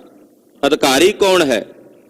ਅਧਿਕਾਰੀ ਉਹ ਹੈ ਭਾਈ ਜਿਹਦੇ ਹਿਰਦੇ ਵਿੱਚ ਇਹ ਨਿਸ਼ਚਾ ਹੋਵੇ ਕਿ ਗੁਰੂ ਨਾਨਕ ਸਾਹਿਬ ਦੀ ਇਹ ਗੁਰੂ ਗ੍ਰੰਥ ਸਾਹਿਬ ਜੀ ਦੀ ਇੱਕ ਇੱਕ ਅੱਖਰ ਦੀ ਬਾਣੀ ਇਹ ਨਿਰੰਕਾਰ ਪਰਮੇਸ਼ਰ ਦਾ ਸਵਰੂਪ ਹੈ। ਇਹ ਜਿਹੜਾ ਜਾਣਦਾ ਉਹ ਗੁਰੂ ਗ੍ਰੰਥ ਸਾਹਿਬ ਦੀ ਬਾਣੀ ਪੜ੍ਹਨ ਦਾ ਅਧਿਕਾਰੀ ਹੈ। ਫਿਰ ਦੂਸਰਾ ਵਿਸ਼ਾ ਕੀ ਹੈ ਗੁਰੂ ਗ੍ਰੰਥ ਸਾਹਿਬ ਜੀ ਦਾ? ਵਿਸ਼ਾ ਹੈ ਸ੍ਰੀ ਗੁਰੂ ਗ੍ਰੰਥ ਸਾਹਿਬ ਜੀ ਦਾ ਕਿ ਜੀਵ ਨੂੰ ਅਕਾਲ ਪੁਰਖ ਵਾਹਿਗੁਰੂ ਪਰਮੇਸ਼ਰ ਨਾਲ ਇੱਕਮਿਕ ਕਰਨਾ, ਇਸ ਨੂੰ ਇਹਦੇ ਨਿਜ ਸਰੂਪ ਦੀ ਸੋਝੀ ਦੇਣੀ। ਫਿਰ ਕੋਈ ਪੁੱਛੇ ਪ੍ਰਤਿਪਾਦਨ ਪ੍ਰਤਿਪਾਦਕ ਸਵਰੂਪ ਸੰਬੰਧ ਕੀ ਹੈ? ਸ੍ਰੀ ਗੁਰੂ ਗ੍ਰੰਥ ਸਾਹਿਬ ਕਿਸ ਸੰਬੰਧ ਵਿੱਚ ਲਿਖਿਆ ਗਿਆ? ਸ੍ਰੀ ਗੁਰੂ ਗ੍ਰੰਥ ਸਾਹਿਬ ਪ੍ਰਮਾਤਮਾ ਦੇ ਸੰਬੰਧ 'ਚ ਲਿਖਿਆ ਗਿਆ, ਨਿਰੰਕਾਰ ਪਰਮੇਸ਼ਰ ਦੇ ਸਰੂਪ ਸੰਬੰਧੀ ਲਿਖਿਆ ਗਿਆ ਹੈ। ਫਿਰ ਪ੍ਰਯੋਜਨ ਕੀ ਹੈ ਲਿਖਣ ਦਾ? ਕਿਉਂ ਲਿਖਿਆ ਗਿਆ? ਤਾਂ ਪ੍ਰਯੋਜਨ ਇਹ ਹੈ ਕਿ ਜੀਵਾਂ ਦੀ ਕਲਿਆਣ ਹੋਵੇ, ਜੀਵ ਮੋਕਸ਼ ਨੂੰ ਪ੍ਰਾਪਤ ਹੋਣ, ਇਸ ਪ੍ਰਯੋਜਨ ਕਰਕੇ ਲਿਖਿਆ ਗਿਆ। ਇਹ 4 ਅਨੁਬੰਧ ਗੁਰੂ ਗ੍ਰੰਥ ਸਾਹਿਬ ਜੀ ਦੇ ਵੀ ਹਨ। ਇਸੇ ਤਰ੍ਹਾਂ ਹੋਰ ਜਿਹੜੇ ਵਿਦਾਂਤ ਦੇ ਗ੍ਰੰਥ ਨੇ ਉਹਨਾਂ ਦੇ ਵੀ 4 ਅਨੁਬੰਧ ਨੇ। ਪਿਆਰੇ ਭਾਈ ਦਇਆ ਸਿੰਘ ਜੀ ਦੱਸ ਰਹੇ ਨੇ ਕਿ ਪਹਿਲਾਂ ਹੈ ਸਭ ਤੋਂ ਅਧਿਕਾਰੀ। ਅਧਿਕਾਰੀ ਕੌਣ ਹੈ? ਚਤੁਸ਼ਟੈ ਸਾਧਨ, ਜਿਹਦੇ ਵਿੱਚ 4 ਸਾਧਨ ਹੋਣ। 4 ਸਾਧਨ ਕਿਹੜੇ ਨੇ? ਵਿਵੇਕ, ਵੈਰਾਗ, ਖਟ ਸੰਪਤੀ ਔਰ ਮਮੋਕਸ਼ੂ ਹੋਣਾ। ਇਹ 4 ਗੁਣ ਜਿਹਦੇ ਚ ਹੋਣ ਉਹ ਅਧਿਕਾਰੀ ਹੈ ਵਿਦਾਂਤ ਪੜਨ ਦਾ। 4 ਗੁਣ ਕਿਹੜੇ? ਸਭ ਤੋਂ ਪਹਿਲਾਂ ਉਹਦੇ ਅੰਦਰ ਵਿਵੇਕ ਹੋਣਾ ਚਾਹੀਦਾ, ਵਿਚਾਰ ਵਾਲੀ ਬੁੱਧੀ। ਫਿਰ ਉਹਦੇ ਚ ਵਿਰਾਗ ਵੀ ਹੋਣਾ ਚਾਹੀਦਾ, ਪਕੜ ਨਾ ਹੋਵੇ ਕਿਸੇ ਪਦਾਰਥ ਨਾਲ। ਫਿਰ ਖਟ ਸੰਪਤੀ, ਖਟ ਸੰਪਤੀ ਦਾ ਮਤਲਬ ਸਮਦਮ ਆਦਿਕ ਜਿਹੜੇ ਸ਼ੁਭ ਗੁਣ ਨੇ ਉਹ ਖਟ ਸੰਪਤੀ ਕਹੀ ਜਾਂਦੀ ਹੈ, ਉਹ ਉਹਦੇ ਚ ਹੋਣੇ ਚਾਹੀਦੇ ਨੇ। ਮਮੋਕਸ਼ੂ, ਚੌਥਾ ਮਮੋਕਸ਼ੂ ਹੋਣਾ ਚਾਹੀਦਾ। ਮਮੋਕਸ਼ੂ ਦਾ ਮਤਲਬ ਹੁੰਦਾ ਜਿਹਦੇ ਅੰਦਰ ਮੁਕਤ ਹੋਣ ਦੀ ਇੱਛਾ ਹੋਵੇ, ਉਹਨੂੰ ਮਮੋਕਸ਼ੂ ਕਹਿੰਦੇ ਆ। ਮਮੋਕਸ਼ੂ, ਮੋਕਸ਼ ਦੀ ਇੱਛਾ ਰੱਖਣੇ ਵਾਲਾ, ਉਹਨੂੰ ਕਹਿੰਦੇ ਨੇ ਮਮੋਕਸ਼ੂ, ਜਿਹੜਾ ਮੁਕਤ ਹੋਣਾ ਚਾਹੁੰਦਾ। ਤੇ ਜਿਹਦੇ ਵਿੱਚ 4 ਗੁਣ ਨੇ ਉਹਨੂੰ ਕਹਿੰਦੇ ਨੇ ਅਧਿਕਾਰੀ। ਇਹ ਅਧਿਕਾਰੀ ਅਨੁਬੰਧ ਹੈ। ਤੇ ਭਾਈ ਸਾਹਿਬ ਭਾਈ ਦਇਆ ਸਿੰਘ ਜੀ ਕਹਿੰਦੇ ਕਿ ਆ ਜਿਹੜਾ ਅਧਿਕਾਰੀ, ਜਿਹਦੇ ਅਧਿਕਾਰੀ ਉਸ ਨੂੰ ਕਹਿੰਦੇ ਜਿਹੜਾ ਇਹਨਾਂ 4 ਸਾਧਨਾਂ ਦੇ ਸਹਿਤ ਹੋਵੇ, ਉਹ ਅਧਿਕਾਰੀ ਅਨੁਬੰਧ ਨੂੰ ਜਾਣਨ ਵਾਲਾ ਹੈ। ਵਿਖੇ ਜੀਵ ਈਸ਼ਵਰ ਇਕਤਾ ਜਾਨ। ਇਹ ਜਿਹੜਾ ਵਿਦਾਂਤ ਦੇ ਗ੍ਰੰਥ ਨੇ ਜਾਂ ਇਹ ਜਿਹੜੇ ਧਰਮ ਗ੍ਰੰਥ ਨੇ ਗਿਆਨ ਦੇ, ਇਹਦਾ ਜਿਹੜਾ ਵਿਸ਼ਾ ਹੈ ਉਹ ਹੈ ਜੀਵ ਤੇ ਈਸ਼ਵਰ ਦੀ ਏਕਤਾ। ਤੇ ਜੀਵ ਈਸ਼ਵਰ ਇੱਕ ਬ੍ਰਹਮ ਦਾ ਹੀ ਸਵਰੂਪ ਨੇ, ਇਹ ਵਿਸ਼ਾ ਹੈ ਇਹਦਾ। ਜੀਵ ਤੇ ਈਸ਼ਵਰ ਇਹ ਬ੍ਰਹਮ ਦਾ ਹੀ ਰੂਪ ਨੇ। ਈਸ਼ਵਰ ਵਿੱਚ ਜਿਹੜੀ, ਜਿਵੇਂ ਕੱਲ ਦੱਸਿਆ ਸੀ, ਵਿਅਸ਼ਟੀ ਰੂਪ ਕਰਕੇ ਜੀਵ ਹੈ, ਸਮਸ਼ਟੀ ਰੂਪ ਕਰਕੇ ਈਸ਼ਵਰ ਹੈ। ਵਿਅਸ਼ਟੀ ਰੂਪ ਦੇ ਵਿੱਚ ਜਿਹੜੀ ਤੁਰੀਆ ਅਵਸਥਾ ਹੈ ਉਹ ਜੀਵ ਦੀ ਹੈ, ਸਮਸ਼ਟੀ ਰੂਪ ਵਿੱਚ ਜਿਹੜੀ ਸਾਰਿਆਂ ਵਿੱਚ ਵਿਆਪਕ ਜਿਹੜੀ ਤੁਰੀਆ ਅਵਸਥਾ ਹੈ ਉਹ ਈਸ਼ਵਰ ਦੀ ਹੈ। ਯਾਨੀ ਕਿ ਦੋਵੇਂ ਇੱਕ ਰੂਪ ਹੀ ਨੇ, ਇਹਦਾ ਵਿੱਚ ਬ੍ਰਹਮ ਹੀ ਹੈ। ਜੀਵ ਔਰ ਈਸ਼ਵਰ ਦੀ ਜਿਹੜੀ ਏਕਤਾ ਬਿਆਨ ਕੀਤੀ ਜਾਂਦੀ ਹੈ, ਇਹ ਵਿਸ਼ਾ ਅਨੁਬੰਧ ਹੈ, ਇਸ ਨੂੰ ਵਿਸ਼ਾ ਕਿਹਾ ਜਾਂਦਾ ਹੈ। ਹਾਂਜੀ। ਬੋਧ ਬ੍ਰਹਮ ਬੋਧਕ ਵੇਦਾਂਤ, ਸੋ ਇਹ ਸੰਬੰਧ ਨੀਕੇ ਪਹਿਚਾਨ। ਤੀਸਰਾ ਅਨੁਬੰਧ ਹੈ ਸੰਬੰਧ ਅਨੁਬੰਧ ਕਹਿੰਦੇ ਨੇ ਇਹਨੂੰ। ਪ੍ਰਤਿਪਾਦਕ, ਪ੍ਰਤਿਪਾਦਨ ਰੂਪ ਵੀ ਇਹਨੂੰ ਅਨੁਬੰਧ ਇਹ ਵੀ ਕਿਹਾ ਜਾਂਦਾ। ਇਹਦਾ ਕੀ ਮਤਲਬ ਹੈ? ਬੋਧ ਬ੍ਰਹਮ, ਬ੍ਰਹਮ ਦਾ ਜਿਹੜਾ ਗਿਆਨ ਹੈ, ਬੋਧਕ ਵੇਦਾਂਤ, ਸੋ ਉਹਨੂੰ ਜਣਾਉਣ ਵਾਲਾ ਜਿਹੜਾ ਹੈ ਵਿਦਾਂਤ ਹੈ। ਵੇਦਾਂਤ ਦਾ ਮਤਲਬ ਹੁੰਦਾ ਵੇਦਾਂਤ, ਜਿੱਥੇ ਵੇਦਾਂ ਦਾ ਅੰਤ ਹੋ ਗਿਆ। ਪਰ ਵੇਦਾਂਤ ਦਾ ਅਰਥ ਮਹਾਂਪੁਰਸ਼ ਇਹ ਵੀ ਦੱਸਦੇ ਆ ਜਿੱਥੇ ਜਾ ਕੇ ਗਿਆਨ ਦਾ ਅੰਤ ਹੋ ਜਾਏ। ਹੁਣ ਤੁਸੀਂ ਆਖੋਗੇ ਵੀ ਕਦੇ ਗਿਆਨ ਦਾ ਵੀ ਅੰਤ ਹੋਇਆ? ਜਦੋਂ ਬ੍ਰਹਮ ਦਾ ਸਰੂਪ ਜਾਣ ਹੀ ਲਿਆ ਜਿਸ ਨੂੰ ਜਾਣਨਾ ਸੀ, ਤੇ ਫਿਰ ਜਦੋਂ ਜਾਣ ਹੀ ਲਿਆ ਉੱਥੇ ਜਾ ਕੇ ਤਾਂ ਫਿਰ ਕੋਈ ਗਿਆਨ ਉਹਦਾ ਵੀ ਅਭਾਵ ਹੋ ਜਾਂਦਾ ਨਾ। ਉੱਥੇ ਜਾ ਕੇ ਤੇ ਫਿਰ ਗਿਆਨ ਵੀ ਖਤਮ ਹੋ ਜਾਂਦਾ, ਅਭਾਵ ਹੋ ਜਾਂਦਾ ਗਿਆਨ ਦਾ ਹੀ। ਤੋ ਕਹਿੰਦੇ ਇਹ ਜਿਹੜੇ ਵੇਦਾਂਤ ਦੇ ਗ੍ਰੰਥ ਨੇ ਇਹ ਕੀ ਕਰਦੇ ਨੇ? ਇਹ ਬੋਧਕ ਨੇ, ਜਣਾਉਣ ਵਾਲੇ ਨੇ ਬ੍ਰਹਮ ਦੇ ਸਵਰੂਪ ਨੂੰ। ਇਸੇ ਨੂੰ ਸੰਬੰਧ ਅਨੁਬੰਧ ਕਿਹਾ ਜਾਂਦਾ ਹੈ। ਦੁਖ ਨਿਵਰਤ ਪਰਮਾਨੰਦ ਪ੍ਰਾਪਤ, ਇਹੀ ਪ੍ਰਯੋਜਨ ਕਰੇ ਬਖਾਨ। ਦੁੱਖ ਦੀ ਨਿਵਰਤੀ ਔਰ ਪਰਮਾਨੰਦ ਦੀ ਪ੍ਰਾਪਤੀ ਹੋਣੀ, ਇਹ ਪ੍ਰਯੋਜਨ ਹੈ ਇਸ ਧਰਮ ਗ੍ਰੰਥਾਂ ਦੇ ਲਿਖਣ ਦਾ। ਇਹਨੂੰ ਕਹਿੰਦੇ ਨੇ ਪ੍ਰਯੋਜਨ ਅਨੁਬੰਧ। ਇਹ 4 ਤਰ੍ਹਾਂ ਦੇ ਅਨੁਬੰਧ ਦੱਸੇ ਆ। ਚੌਥਾ ਅਨੁਬੰਧ ਦੱਸਿਆ ਦੁੱਖ ਦੀ ਨਿਵਰਤੀ ਔਰ ਪਰਮ ਆਨੰਦ ਦੀ ਪ੍ਰਾਪਤੀ, ਇਹ ਪ੍ਰਯੋਜਨ ਕਿਹਾ ਹੈ। ਇਹ 4 ਅਨੁਬੰਧ ਕਹਿੰਦੇ ਜਿਨ੍ਹਾਂ ਨੂੰ ਪਤਾ ਹਨ ਉਹੀ ਗਿਆਨ ਦਾ ਧਾਰਨੀ ਹੋ ਸਕਦਾ, ਉਹੀ ਇਹਨਾਂ ਗ੍ਰੰਥਾਂ ਵਿੱਚ, ਧਰਮ ਗ੍ਰੰਥਾਂ 'ਚ ਪ੍ਰਵੇਸ਼ਕਾ ਉਹੀ ਕਰ ਸਕਦਾ ਜਿਹਨੂੰ ਇਹਨਾਂ 4 ਅਨੁਬੰਧਾਂ ਦਾ ਪਹਿਲਾਂ ਗਿਆਨ ਹੋਵੇ। ਹਾਂਜੀ। ਦੋਹਰਾ ਇਹ ਚਾਰੋਂ ਅਨੁਬੰਧ ਕੋ ਗਿਆਨ ਹਿਰਦੇ ਜਬ ਹੋਏ। ਜਦੋਂ ਇਹਨਾਂ 4 ਅਨੁਬੰਧਾਂ ਦਾ ਗਿਆਨ ਹਿਰਦੇ 'ਚ ਹੋ ਜਾਵੇ ਕਿ ਅਧਿਕਾਰੀ ਕੌਣ ਹੈ, ਵਿਸ਼ਾ ਕੀ ਹੈ, ਫਿਰ ਸੰਬੰਧ ਕੀ ਹੈ ਤੇ ਪ੍ਰਯੋਜਨ ਕੀ ਹੈ, ਜਦੋਂ ਇਹਨਾਂ 4 ਅਨੁਬੰਧਾਂ ਦਾ ਗਿਆਨ ਹੋ ਜਾਏ, ਕਹਿੰਦੇ ਫੇਰ ਹੀ ਇਹ ਉਸ ਗ੍ਰੰਥ ਦੇ ਵਿੱਚ ਪ੍ਰਵੇਸ਼ ਕਰ ਸਕਦਾ। ਇਹ 4 ਅਨੁਬੰਧ ਕੋ ਗਿਆਨ ਹਿਰਦੇ ਜਬ ਹੋਏ, ਜਦੋਂ ਇਹਨਾਂ 4 ਅਨੁਬੰਧਾਂ ਦਾ ਗਿਆਨ ਇਹਦੇ ਹਿਰਦੇ 'ਚ ਹੁੰਦਾ ਹੈ। ਕਹੇ ਗਿਆਨ ਪ੍ਰਕਰਣ ਸੋ ਸੰਤਨ ਕੇ ਮਤ ਜੋਏ।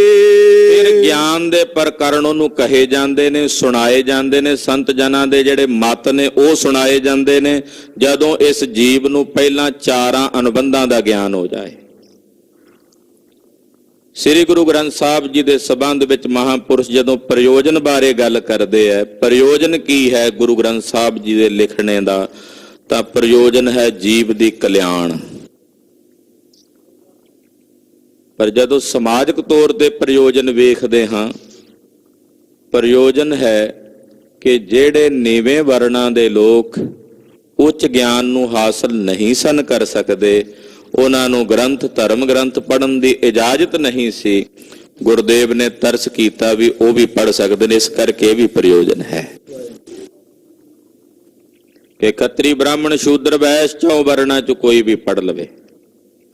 ਤੋ ਜਦੋਂ ਚਾਰੇ ਅਨੁਬੰਧਾਂ ਦਾ ਕਿਸੇ ਨੂੰ ਗਿਆਨ ਹੋਵੇ, ਫਿਰ ਉਹਨੂੰ ਜਿਹੜੇ ਗਿਆਨ ਦੇਣ ਵਾਲੇ ਉਸਤਾਦ ਲੋਕ ਨੇ, ਫਿਰ ਉਹ ਗਿਆਨ ਦਾ ਪ੍ਰਕਰਨ ਸੁਣਾਉਂਦੇ ਆ। ਮਹਾਂਪੁਰਸ਼ਾਂ ਸੰਤਾਂ ਦੇ ਜਿਹੜੇ ਮਤ ਨੇ ਉਹ ਸਰਵਣ ਕਰਾਉਂਦੇ ਹਨ।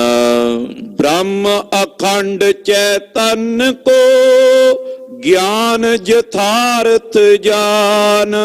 ਹੁਣ ਸਿੱਖਾਂ ਨੇ ਬੇਨਤੀ ਕਰਕੇ ਪੁੱਛਿਆ ਕਿ ਭਾਈ ਦਇਆ ਸਿੰਘ ਜੀ, ਮਹਾਵਾਕ ਕਿਸ ਨੂੰ ਕਹਿੰਦੇ ਨੇ? ਮਹਾਵਾਕ ਸੋ ਕਿਆ ਹੈ? ਮਹਾਵਾਕ ਕਿਸ ਨੂੰ ਕਿਹਾ ਜਾਂਦਾ ਹੈ? ਤੇ ਭਾਈ ਸਾਹਿਬ ਦੱਸਦੇ ਆ ਵੀ ਅਖੰਡ ਬ੍ਰਹਮ ਚੇਤਨ ਦਾ ਯਥਾਰਥ ਗਿਆਨ ਕਰਾਉਣਾ। ਜਿਹੜੇ ਵਾਕ ਅਖੰਡ ਦਾ ਮਤਲਬ ਹੁੰਦਾ ਜਿਸ ਨੂੰ ਕੱਟਿਆ ਨਾ ਜਾ ਸਕੇ, ਛੇਦਿਆ ਨਾ ਜਾ ਸਕੇ, ਜੋ ਸदैवी ਇੱਕ ਸਵਰੂਪ ਰਹਿਣ ਵਾਲਾ, ਉਹ ਅਖੰਡ ਬ੍ਰਹਮ ਚੇਤਨ ਹੈ। ਉਸ ਦੇ ਯਥਾਰਥ ਗਿਆਨ ਨੂੰ ਜਣਾਉਣ ਵਾਲੇ ਜਿਸੀ ਵਾਕਿਆ ਤੇ ਹੋਤੇ ਮਹਾਵਾਕ ਸੋ ਮਾਨ। ਜਿਨ੍ਹਾਂ ਵਾਕਾਂ ਦੁਆਰਾ ਪ੍ਰਮਾਤਮਾ ਦੇ ਅਖੰਡ ਸਵਰੂਪ, ਬ੍ਰਹਮ ਦੇ ਅਖੰਡ ਸਰੂਪ, ਚੈਤਨ ਸਵਰੂਪ ਦੇ ਗਿਆਨ ਨੂੰ ਜਣਾਇਆ ਜਾਏ, ਉਹਨਾਂ ਵਾਕਾਂ ਨੂੰ ਕਿਹਾ ਜਾਂਦਾ ਮਹਾਵਾਕ। ਉਹ ਮਹਾਵਾਕ ਨੇ। ਔਰ ਉਹਨਾਂ ਮਹਾਵਾਕਾਂ ਦਾ ਅੱਗੇ ਜ਼ਿਕਰ ਕਰਦੇ, ਚਾਰ ਵੇਦਾਂ ਦੇ ਚਾਰ ਮਹਾਵਾਕ ਨੇ। ਉਹ ਵੀ ਭਾਈ ਸਾਹਿਬ ਜਾਣਕਾਰੀ ਦੇ ਰਹੇ ਨੇ, ਕਿਉਂਕਿ ਸਿੰਘਾਂ ਨੂੰ ਜਿੱਥੇ ਗੁਰਦੇਵ ਨੇ ਸ਼ਸਤਰਧਾਰੀ ਬਣਾਇਆ, ਉੱਥੇ ਸ਼ਾਸਤਰ ਦਾ ਗਿਆਨ ਵੀ ਦਿੱਤਾ ਹੈ। ਚਾਰ ਵੇਦਾਂ ਦੇ ਚਾਰ ਜਿਹੜੇ ਸੂਤਰ ਨੇ, ਮੁੱਖ ਮਹਾਵਾਕ ਨੇ। ਹੁਣ ਉਹ ਭਾਈ ਦਇਆ ਸਿੰਘ ਜੀ ਦੱਸਦੇ ਆ, ਸੁਣੋ। ਚੌਪਈ ਪ੍ਰਗਿਆਨ ਮਨੰਦ ਬ੍ਰਹਮ ਏ। ਪਹਿਲਾ ਮਹਾਵਾਕ ਹੈ ਪ੍ਰਗਿਆਨੰਦ ਬ੍ਰਹਮ। ਪ੍ਰਗਿਆਨੰਦ ਬ੍ਰਹਮ, ਇਹ ਆਤਮਾ ਹੀ ਆਨੰਦਮਈ ਬ੍ਰਹਮ ਹੈ। ਇਹ ਆਤਮਾ ਆਨੰਦਮਈ ਬ੍ਰਹਮ ਹੈ। ਇਹ ਮਹਾਵਾਕ ਹੈ। ਹਾਂਜੀ। ਮਹਾਵਾਕਿਆ ਰਿਗ ਵੇਦ ਵਿਖੇ ਕਹੈ। ਇਹ ਜੀਵ ਆਨੰਦ ਸਰੂਪ ਬ੍ਰਹਮ ਹੈ। ਇਹਦਾ ਮਤਲਬ ਇਹ ਹੁੰਦਾ ਪ੍ਰਗਿਆਨੰਦ ਬ੍ਰਹਮ, ਇਹ ਮਹਾਵਾਕ ਹੈ। ਇਹਦਾ ਮਤਲਬ ਇਹ ਹੈ ਕਿ ਜੀਵ ਆਨੰਦ, ਇਹ ਜਿਹੜਾ ਜੀਵ ਹੈ, ਇਹੀ ਆਨੰਦ ਸਰੂਪ ਬ੍ਰਹਮ ਹੈ। ਇਹ ਜਿਹੜਾ ਮਹਾਵਾਕ ਹੈ, ਰਿਗ ਵੇਦ ਦਾ ਮਹਾਵਾਕ ਹੈ। ਹਿੰਦੁਸਤਾਨ ਦੇ ਸਾਰੇ ਵੇਦਾਂ ਵਿੱਚੋਂ ਸਭ ਤੋਂ ਪੁਰਾਣਾ ਜਿਹੜਾ ਧਰਮ ਗ੍ਰੰਥ ਮੰਨਿਆ ਜਾਂਦਾ, ਉਹ ਰਿਗ ਵੇਦ ਹੈ। ਰਿਗ ਵੇਦ ਦਾ ਇਹ ਮਹਾਵਾਕ ਹੈ ਪ੍ਰਗਿਆਨੰਦ।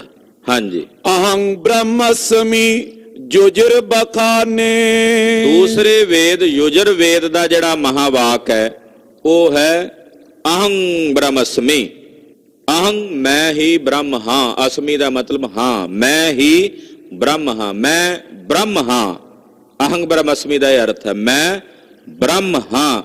ਇਹ ਜਿਹੜਾ ਗਿਆਨ ਹੈ, ਇਹ ਯਜੁਰਵੇਦ ਦਾ ਮਹਾਵਾਕ ਹੈ। ਸ਼ਾਮ ਵੇਦ ਤਤਵੰ ਮਸੀ ਮਾਨੇ। ਫਿਰ ਤੀਸਰਾ ਵੇਦ ਹੈ ਸ਼ਾਮ ਵੇਦ। ਉਹਦੇ ਵਿੱਚ ਜਿਹੜਾ ਤੀਸਰਾ ਮਹਾਵਾਕ ਦੱਸਿਆ, ਉਹਨੂੰ ਕਹਿੰਦੇ ਨੇ ਤਤਵੰ। ਅਸੀਂ ਇਕੱਠਾ ਬੋਲੀਏ ਤੇ ਤਤਵਮਸੀ ਕਹਾਂਗੇ।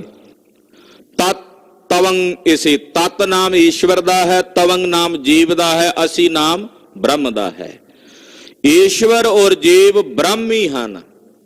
ਜਾਂ ਇਸ ਤਰ੍ਹਾਂ ਕਹਿ ਸਕਦੇ ਹਾਂ, ਤੂੰ ਵਹ ਹੈ, ਯਾਨੀ ਕਿ ਤੂੰ ਬ੍ਰਹਮ ਹੈ।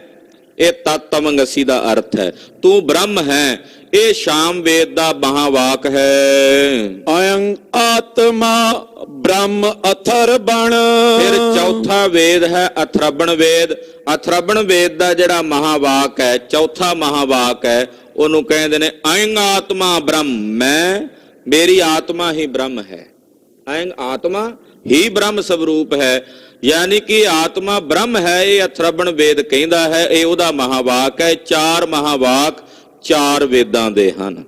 ਹਾਂਜੀ, ਮਹਾਵਾਕਿਆ ਇਹ ਚਾਰੋਂ ਸ਼ਰੁਤੀ ਗਣ। ਇਹ ਮਹਾਵਾਕ 4 ਵੇਦਾਂ ਦੀਆਂ 4 ਸ਼ਰੁਤੀਆਂ ਨੇ, 4 ਮਹਾਵਾਕ ਨੇ ਜਿਹੜੇ ਉੱਪਰ ਦੱਸੇ ਗਏ ਨੇ। ਜਿਵੇਂ ਕਿ ਰਿਗ ਵੇਦ ਦਾ ਦੱਸਿਆ ਗਿਆ ਪ੍ਰਗਿਆਮਾਨੰਦ ਬ੍ਰਹਮ, ਔਰ ਫਿਰ ਯੁਜੁਰ ਵੇਦ ਦਾ ਦੱਸਿਆ ਅਹੰ ਬ੍ਰਹਮਸਮੀ, ਸ਼ਾਮ ਵੇਦ ਦਾ ਮਹਾਵਾਕ ਦੱਸਿਆ ਤਤਵਮਸੀ, ਔਰ ਜਿਹੜਾ ਅਥਰਵਣ ਵੇਦ ਹੈ ਉਹਦਾ ਮਹਾਵਾਕ ਦੱਸਿਆ ਗਿਆ ਅਯੰ ਆਤਮਾ ਬ੍ਰਹਮ। ਇਹ 4 ਮਹਾਵਾਕ 4 ਵੇਦਾਂ ਦੇ ਉੱਪਰ ਦੱਸੇ ਹਨ। ਇਹ ਚਾਰੋਂ ਹੀ ਜਪ ਜੀ ਵਿਖੇ। ਸਤਨਾਮ ਸ੍ਰੀ ਵਾਹਿਗੁਰੂ। ਹੁਣ ਕੋਈ ਸਿੱਖ ਆਖੇ ਜੀ ਸਾਨੂੰ ਮਹਾਵਾਕ ਪੜ੍ਹਨ ਵਾਸਤੇ ਵੇਦ ਪੜ੍ਹਨੇ ਪੈਣਗੇ, ਭਾਈ ਦਇਆ ਸਿੰਘ ਜੀ ਕਹਿੰਦੇ ਨਹੀਂ ਸਿੱਖੋ, ਗੁਰੂ ਨਾਨਕ ਸਾਹਿਬ ਨੇ ਉਹ 4 ਮਹਾਵਾਕ ਜਪਜੀ ਸਾਹਿਬ ਵਿੱਚ 4 ਲਿਖੇ ਨੇ। ਸਾਨੂੰ ਵੇਦ ਪੜ੍ਹ ਕੇ ਉਹ ਉੱਥੋਂ ਸੰਸਕ੍ਰਿਤ ਪੜ੍ਹਨ ਵਾਸਤੇ ਮਗਜਮਾਰੀ ਨਹੀਂ ਕਰਨੀ ਪਏਗੀ। ਸਾਨੂੰ ਪਾਤਸ਼ਾਹ ਨੇ ਭਾਸ਼ਾ ਦੇ ਵਿੱਚ ਹੀ ਉਹ ਲਿਖ ਕੇ ਗਿਆਨ ਦੇ ਦਿੱਤਾ ਹੈ। ਜਪਜੀ ਸਾਹਿਬ ਦੇ ਵਿੱਚ ਉਹ ਜਿਹੜੇ 4 ਮਹਾਵਾਕ ਲਿਖੇ ਨੇ ਗੁਰੂ ਨਾਨਕ ਸਾਹਿਬ ਨੇ, ਭਾਈ ਦਇਆ ਸਿੰਘ ਜੀ ਉਹਦੇ ਬਾਰੇ ਦੱਸ ਰਹੇ ਨੇ। ਉਹਦਾ ਜਿਹੜਾ ਟੀਕਾ ਕੀਤਾ ਨਾ ਉਹ ਭਾਈ ਸੰਤੋਖ ਸਿੰਘ ਜੀ ਨੇ ਕੀਤਾ, ਜਿਨ੍ਹਾਂ ਨੇ ਗ੍ਰੰਥ ਲਿਖਿਆ ਗੁਰਪ੍ਰਤਾਪ। ਉਹ ਟੀਕਾ ਕੀਤਾ ਜਪਜੀ ਸਾਹਿਬ ਦਾ, ਇਤਨੇ ਕਮਾਲ ਦਾ ਟੀਕਾ। ਉਸ ਟੀਕੇ ਦਾ ਨਾਮ ਹੈ ਗਰਭਗੰਜਨੀ ਟੀਕਾ। ਤੁਸੀਂ ਆਖੋਗੇ ਵੀ ਟੀਕੇ ਦਾ ਟੀਕਾ ਜਪਜੀ ਸਾਹਿਬ ਦਾ ਨਾਂ ਗਰਭਗੰਜਨੀ ਟੀਕਾ, ਵੀ ਗਰਭਗੰਜਨੀ ਕਿਉਂ ਕਿਹਾ? ਗਰਭ ਦਾ ਮਤਲਬ ਹੁੰਦਾ ਹੰਕਾਰ ਤੇ ਗੰਜਨੀ ਦਾ ਮਤਲਬ ਕੱਟਣ ਵਾਲਾ, ਹੰਕਾਰ ਤੋੜਨ ਵਾਲਾ ਟੀਕਾ। ਕਿਹਦਾ ਹੰਕਾਰ? ਇੱਕ ਪੰਡਤ ਨੇ ਹੰਕਾਰ ਕਰਕੇ ਜਪਜੀ ਸਾਹਿਬ ਦੇ ਅਰਥਾਂ ਦਾ ਅਨਰਥ ਕੀਤਾ ਸੀ। ਉਹ ਕਹਿੰਦਾ ਸੀ ਗੁਰੂ ਨਾਨਕ ਸਾਹਿਬ ਨੂੰ ਸੰਸਕ੍ਰਿਤ ਨਹੀਂ ਸੀ ਆਉਂਦੀ, ਉਹਨਾਂ ਨੇ ਜੀ ਵਿਆਕਰਨ ਦਾ ਨਹੀਂ ਸੀ ਪਤਾ ਜੀ ਉਹਨਾਂ ਨੂੰ। ਉਹ ਸੰਸਕ੍ਰਿਤ ਨਾ ਜਾਣਨੇ ਕਰਕੇ ਉਹਨਾਂ ਨੇ ਜਪਜੀ ਸਾਹਿਬ ਦੇ ਵਿੱਚ ਬਹੁਤ ਊਣਤਾਈਆਂ। ਉਹਨੇ ਏਦਾਂ ਉਸ ਪੰਡਤ ਦੇ ਜਵਾਬ ਦਾ ਖੰਡਨ ਕਰਨ ਵਾਸਤੇ ਮਹਾਕਵੀ ਭਾਈ ਸੰਤੋਖ ਸਿੰਘ ਜੀ ਨੇ ਕਲਮ ਚੁੱਕੀ ਤੇ ਟੀਕਾ ਲਿਖਿਆ ਗਰਭਗੰਜਨੀ ਟੀਕਾ। ਔਰ ਇਤਨੇ ਕਮਾਲ ਦਾ ਟੀਕਾ ਹੈ ਕਿ ਤੁਸੀਂ ਆਮ ਕਰਕੇ ਵੈਸੇ ਪੜੋਗੇ ਨਹੀਂ ਸਮਝ ਆਵੇਗਾ, ਉਹ ਵਿਦਵਾਨ ਕੋਲ ਕਿਸੇ ਉਸਤਾਦ ਕੋਲ ਬਹਿ ਕੇ ਪੜੋਗੇ ਤੇ ਸਮਝ ਆਉਂਦੀ ਹੈ। ਵੈਸੇ ਯਤਨ ਹੋਣਾ ਚਾਹੀਦਾ ਕਿ ਜੇ ਲਿਖਣ ਵਾਲੇ ਜਿਹੜੇ ਲਿਖਾਰੀ ਸੱਜਣ ਨੇ, ਵਿਦਵਾਨ ਨੇ, ਲਿਖਣ ਦੀ ਜਿਨ੍ਹਾਂ ਨੂੰ ਸ਼ੌਂਕ ਹੈ, ਉਹ ਗਰਭਗੰਜਨੀ ਟੀਕੇ ਦਾ ਵੀ ਅੱਗੇ ਟੀਕਾ ਕਰਨ, ਉਹਦੀ ਵੀ ਅੱਗੇ ਹੋਰ ਉਹਦਾ ਫਿਰ ਉਹ ਸਮਝ ਵਿੱਚ ਆ ਸਕਦਾ ਹੈ ਜੇ ਉਹਦੀ ਵਿਆਖਿਆ ਦੀ ਅੱਗੇ ਵਿਆਖਿਆ ਕੀਤੀ ਜਾਏ। ਉਹਦੇ ਵਿੱਚ ਭਾਈ ਸੰਤੋਖ ਸਿੰਘ ਜੀ ਨੇ ਇਹ ਜਿਹੜੀ ਵਿਚਾਰ ਚੱਲ ਰਹੀ ਹੈ ਬੜੇ ਸੂਖਸ਼ਮ ਰੂਪ 'ਚ ਲਿਖੀ ਹੈ। ਕਹਿੰਦੇ ਜਪਜੀ ਸਾਹਿਬ ਦੇ ਵਿੱਚ ਇਹ ਚਾਰੋਂ ਹੀ ਜਪਜੀ ਵਿਖੇ, ਜਪਜੀ ਸਾਹਿਬ ਵਿੱਚ ਵੀ ਇਹ 4 ਮਹਾਵਾਕ ਮਹਾਰਾਜ ਜੀ ਨੇ ਲਿਖੇ ਨੇ। ਸੁਣੋ, ਸ਼੍ਰੀ ਨਾਨਕ ਜੀ ਕਹਿ ਕਰ ਲਿਖੇ, ਕਹਿ ਕੇ ਲਿਖੇ ਹਨ, ਤੂੰ ਸਦਾ ਸਲਾਮਤ ਨਿਰੰਕਾਰ। ਜੀ ਕਿੱਥੇ ਲਿਖੇ ਨੇ? ਭਾਈ ਦਇਆ ਸਿੰਘ ਜੀ ਕਹਿੰਦੇ ਸੁਣੋ, ਜਿੱਥੇ ਲਿਖਿਆ ਨਾ ਮਹਾਰਾਜ ਜੀ ਨੇ ਤੂੰ ਸਦਾ ਸਲਾਮਤ ਨਿਰੰਕਾਰ, ਇਹ ਪੰਕਤੀ ਕਿੰਨੀ ਵਾਰ ਆਉਂਦੀ ਜਪਜੀ ਸਾਹਿਬ 'ਚ? 4 ਵਾਰ ਆਉਂਦੀ ਹੈ। ਵਾਰਿਆ ਨਾ ਜਾਵਾ ਏਕ ਵਾਰ, ਜੋ ਤੁਧ ਭਾਵੈ ਸਾਈ ਭਲੀ ਕਾਰ, ਤੂੰ ਸਦਾ ਸਲਾਮਤ ਨਿਰੰਕਾਰ। 4 ਵਾਰੀ ਆਉਂਦੀਆਂ ਨੇ ਪੰਜ ਪ੍ਰਵਾਨ ਤੋਂ, ਫਿਰ ਸੰਖ ਵਾਲੀਆਂ 3 ਪੌੜੀਆਂ ਜਿਹੜੀਆਂ ਨੇ ਉਹਨਾਂ ਨਾਲ। ਤੋ 4 ਵਾਰ ਮਹਾਰਾਜ ਜੀ ਨੇ ਸ੍ਰੀ ਜਪਜੀ ਸਾਹਿਬ ਵਿੱਚ ਤੂੰ ਸਦਾ ਸਲਾਮਤ ਨਿਰੰਕਾਰ ਲਿਖਿਆ ਹੈ। 4 ਵਾਰ ਤੁਕ ਕਰੀ ਉਚਾਰ, 4 ਵਾਰੇ ਤੋਕੇ ਪੰਕਤੀ ਗੁਰੂ ਨਾਨਕ ਸਾਹਿਬ ਨੇ ਉਚਾਰੀ ਹੈ। ਸ਼੍ਰਵਣ ਮਨਨ ਇਹ ਪੂਰਬ ਲਿਓ। ਪਹਿਲਾਂ ਸ਼ਰਵਣ ਦੀਆਂ 4 ਲਿਖੀਆਂ ਨੇ ਪੌੜੀਆਂ, ਸੁਣਿਆ ਸਿੱਧ ਪੀਰ ਸੁਰਨਾਥ ਕਹਿ ਕੇ। ਫਿਰ ਮੰਨਣ ਦੀਆਂ 4 ਲਿਖੀਆਂ ਨੇ, ਮੰਨੇ ਕੀ ਗਤ ਕਹੀ ਨਾ ਜਾਏ, ਮੰਨੈ ਸੁਰਤ ਹੋਵੈ ਮਨ ਬੁੱਧ, ਮੰਨੈ ਮਾਰਗ ਠਾਕ ਨਾ ਪਾਏ, ਫਿਰ ਮੰਨੈ ਪਾਵੈ ਮੋਖ ਦੁਆਰ। ਇਹ ਚਾਰ ਪੌੜੀਆਂ ਫਿਰ ਮਹਾਰਾਜ ਜੀ ਨੇ ਮੰਨਣ ਦੀਆਂ ਲਿਖੀਆਂ ਹਨ। ਪੰਜ ਪ੍ਰਵਾਨ ਨਿਧਿਆਸਨ ਕਹਿਓ। ਫਿਰ ਜਦੋਂ ਮੰਨਣ ਦੀਆਂ ਪੌੜੀਆਂ ਲਿਖ ਕੇ ਫਿਰ ਪਾਤਸ਼ਾਹ ਨੇ ਪੰਜ ਪ੍ਰਵਾਨ, ਪੰਜ ਪ੍ਰਧਾਨ, ਪੰਚੇ ਪਾਵਹਿ ਦਰਗਹਿ ਮਾਨ ਦੀ ਪੌੜੀ ਲਿਖੀ ਹੈ। ਇਹ ਨਿਧਿਆਸਨ ਦੇ ਪ੍ਰਥਾਏ ਹੈ। ਇਹਨੂੰ ਕਹਿੰਦੇ ਨਿਧਿਆਸਨ। ਪਹਿਲਾਂ ਸੁਣਨਾ, ਫਿਰ ਮੰਨਣਾ, ਫਿਰ ਉਹਦੀ ਕਮਾਈ ਕਰਨੀ, ਤੇ ਕਮਾਈ ਤੋਂ ਬਾਅਦ ਕੀ ਹੁੰਦਾ? ਸਾਖਸ਼ਾਤਕਾਰ। ਤੂੰ ਸਦਾ ਸਲਾਮਤ ਨਿਰੰਕਾਰ। ਵੇਖ ਕੇ ਕਿਹਾ ਗੁਰੂ ਨਾਨਕ ਸਾਹਿਬ ਨੇ ਵਾਹਿਗੁਰੂ ਨੂੰ, ਪਰਮੇਸ਼ਰ ਨੂੰ, ਤੂੰ ਸਦਾ ਸਲਾਮਤ। ਉਹਨੂੰ ਜਾਣ ਕੇ ਕਿਹਾ ਗੁਰੂ ਨਾਨਕ ਪਾਤਸ਼ਾਹ ਨੇ। ਪਹਿਲਾਂ ਸੁਣਿਆ, ਸੁਣਨਾ ਕਹਿੰਦੇ ਆ ਜਿਹਦੇ ਵਿੱਚ ਪਹਿਲਾਂ ਚਾਰੇ ਨਿਬੰਧ ਉੱਤੇ ਦੱਸੇ ਨੇ, ਉਹ ਸੁਣੇਗਾ ਜਿਹੜੇ ਚਾਰੇ ਨਿਬੰਧਾਂ ਨੂੰ ਜਾਣਦਾ। ਸੁਣਨ ਤੋਂ ਬਾਅਦ ਫਿਰ ਮੰਨਣਾ, ਫਿਰ ਨਿਧਿਆਸਨ ਉਹਦੀ ਕਮਾਈ ਕਰਨੀ, ਫਿਰ ਹੀ ਸਾਖਸ਼ਾਤਕਾਰ ਹੋਣਾ ਨਾ। ਹਾਂਜੀ, ਸਾਖਸ਼ਾਤ ਪਰ ਇਹ ਬਣਾਈ। ਸਾਖਸ਼ਾਤਕਾਰ ਦੇ ਉੱਤੇ ਮਹਾਰਾਜ ਜੀ ਨੇ ਪੰਕਤੀ ਲਿਖੀ ਹੈ, ਬਣਾਈ ਹੈ। ਮਹਾਵਾਕ ਜਿਸ ਵਿਖੇ ਲਖਾਈ। ਇਸ ਪੰਕਤੀ ਵਿੱਚ ਮਹਾਵਾਕ ਲਿਖਾਈ ਦਿੰਦੇ ਨੇ, ਨਜ਼ਰ ਆਉਂਦੇ ਹਨ। ਚਾਰੋਂ ਵਾਕ ਨਿਰਤਾਰ। ਚਾਰੋਂ ਮਹਾਵਾਕ ਨਿਰਤਾਰ। ਪੁਨ ਸ਼੍ਰੀ ਅਰਜਨ ਤੁਕੈ ਬਨਾਈ। ਇਹ ਚਾਰੇ ਮਹਾਵਾਕ ਨੇ। ਫਿਰ ਗੁਰੂ ਅਰਜਨ ਦੇਵ ਸਾਹਿਬ ਨੇ ਵੀ ਮਹਾਵਾਕ ਲਿਖੇ ਨੇ। ਕੋਈ ਪੁੱਛੇ ਕੱਲਾ ਗੁਰੂ ਨਾਨਕ ਸਾਹਿਬ ਨੇ ਲਿਖੇ ਨੇ? ਕਹਿੰਦੇ ਨਹੀਂ, ਗੁਰੂ ਅਰਜਨ ਸਾਹਿਬ ਦੇ ਵੀ, ਮਹਾਰਾਜ ਜੀ ਦੇ ਵੀ ਮਹਾਵਾਕ ਨੇ, ਗੁਰੂ ਪੰਜਵੇਂ ਪਾਤਸ਼ਾਹ ਦੇ। ਉਹ ਵੀ ਸੁਣੋ। ਮਹਾਵਾਕ ਜਿਸ ਵਿਖੇ ਲਖਾਈ। ਕਿਉਂਕਿ ਗੁਰਦੇਵ ਦੀ ਬਾਣੀ ਮਹਾਵਾਕ ਸਵਰੂਪ ਹੈ। ਆਪਾਂ ਕਹਿ ਨਹੀਂ ਦਿੰਦੇ ਮਹਾਵਾਕ ਸੁਣਾਓ ਜੀ। ਗੁਰੂ ਗ੍ਰੰਥ ਸਾਹਿਬ ਦੀ ਬਾਣੀ ਮਹਾਵਾਕ ਸਵਰੂਪ ਵੀ ਹੈ ਨਾ। ਫਿਰ ਪੰਜਵੇਂ ਪਾਤਸ਼ਾਹ ਨੇ ਜਿਹੜੇ ਮਹਾਵਾਕ ਕਹੇ ਨੇ ਉਹ ਵੀ ਸੁਣੋ ਭਾਈ। ਸਰਗੁਣ ਨਿਰਗੁਣ ਥਾਪੇ ਨਾਉ। हे ਵਾਹਿਗੁਰੂ, ਨਾਮ ਮਾਤਰ ਕਰਕੇ ਸਰਗੁਣ ਈਸ਼ਵਰ ਨੂੰ ਕਿਹਾ, ਨਿਰਗੁਣ ਜੀਵ ਨੂੰ ਕਿਹਾ। ਕੇਵਲ ਨਾਮ ਮਾਤਰ ਕਰਕੇ ਸਰਗੁਣ ਨਿਰਗੁਣ ਹਨ, ਪਰ ਹਨ ਤਾਂ ਤੇਰਾ ਹੀ ਰੂਪ। हे ਪ੍ਰਮਾਤਮਾ, ਈਸ਼ਵਰ ਦੇ ਵਿੱਚ ਔਰ ਜੀਵ ਵਿੱਚ, ਦੋਨਾਂ ਵਿੱਚ ਤੇਰੀ ਜੋਤ ਹੈ ਨਾ। ਜੀਵ ਦੇ 6 ਔਗਣ ਨੇ, ਈਸ਼ਵਰ ਦੇ 6 ਗੁਣ ਨੇ। ਜੀਵ ਦੇ 6 ਔਗਣਾਂ ਨੂੰ ਛੱਡ ਦਿਓ ਤੇ ਈਸ਼ਵਰ ਦੇ 6 ਗੁਣਾਂ ਨੂੰ ਤਿਆਗ ਦਿਓ, ਤੇ ਦੋਵੇਂ ਕੀ ਹੋ ਗਏ? ਬ੍ਰਹਮ। ਫਿਰ ਦੋਵੇਂ ਹੀ ਬ੍ਰਹਮ ਰੂਪ ਹੋ ਗਏ। ਉਹ ਗੁਣਾਂ ਤੇ ਔਗਣਾਂ ਕਰਕੇ ਫਾਸਲਾ ਹੈ। ਜਦੋਂ ਜੀਵ ਦੇ ਔਗਣ ਛੱਡੇ ਗਏ, ਈਸ਼ਵਰ ਦੇ ਗੁਣ ਛੱਡ ਦਿਓ, ਤਾਂ ਫਿਰ ਉਹ ਬ੍ਰਹਮ ਸਵਰੂਪ ਹੀ ਹਨ। ਦੋਹ ਮਿਲ ਏਕੈ ਕੀਨੋ ਥਾਉ। ਦੋਵੇਂ ਮਿਲ ਕੇ ਇੱਕੋ ਥਾਂ ਤੇ ਆਤਮਾ ਸਵਰੂਪ, ਬ੍ਰਹਮ ਸਵਰੂਪ ਹਨ। ਉਹਨੇ ਨਿਰਗੁਣ ਆਪ ਸਰਗੁਣ ਪੀਓਈ। ਫਿਰ ਮਹਾਰਾਜ ਜੀ ਵੀ ਕਹਿੰਦੇ ਨਿਰਗੁਣ ਜੀਵ ਵੀ ਰੱਬ ਆਪ ਹੀ ਬਣਿਆ ਹੋਇਆ, ਤੇ ਸਰਗੁਣ ਈਸ਼ਵਰ ਵੀ ਵਾਹਿਗੁਰੂ ਅਕਾਲ ਪੁਰਖ ਆਪ ਹੀ ਬਣਿਆ ਹੋਇਆ। ਆਖੋ ਸਤਿਨਾਮ ਸ੍ਰੀ ਵਾਹਿਗੁਰੂ। ਜੀਵ ਵੀ ਉਹੀ ਬਣਿਆ ਹੋਇਆ, ਤੇ ਫਿਰ ਮਾਇਆ ਸਬਲ ਈਸ਼ਵਰ ਵੀ ਉਹ ਆਪ ਹੀ ਬ੍ਰਹਮ ਬਣਿਆ ਹੋਇਆ। ਕਲਾ ਧਾਰ ਜਿਨ ਸਗਲੀ ਮੋਈ। ਕਲਾ ਧਾਰਨ ਕਰਕੇ ਉਹਨੇ ਸਾਰੀ ਪ੍ਰਕਿਰਤੀ ਨੂੰ ਮੋਹਿਆ ਹੋਇਆ। ਖਾਲਸਾ ਜੀ, ਜਿਹੜਾ ਇਹ ਵਿਸ਼ਾ ਚੱਲ ਰਿਹਾ, ਇਹਦੇ ਵਿੱਚ 3 ਚੀਜ਼ਾਂ ਮੰਨੀਆਂ: ਜੀਵ, ਈਸ਼ਵਰ ਔਰ ਬ੍ਰਹਮ। ਬ੍ਰਹਮ ਨਿਰਾਵੈਵ ਹੈ, ਉਹ ਸੰਸਾਰ ਨਹੀਂ ਸਿਰਜਦਾ, ਉਹਦੇ ਤੋਂ ਈਸ਼ਵਰ ਬਣਦਾ।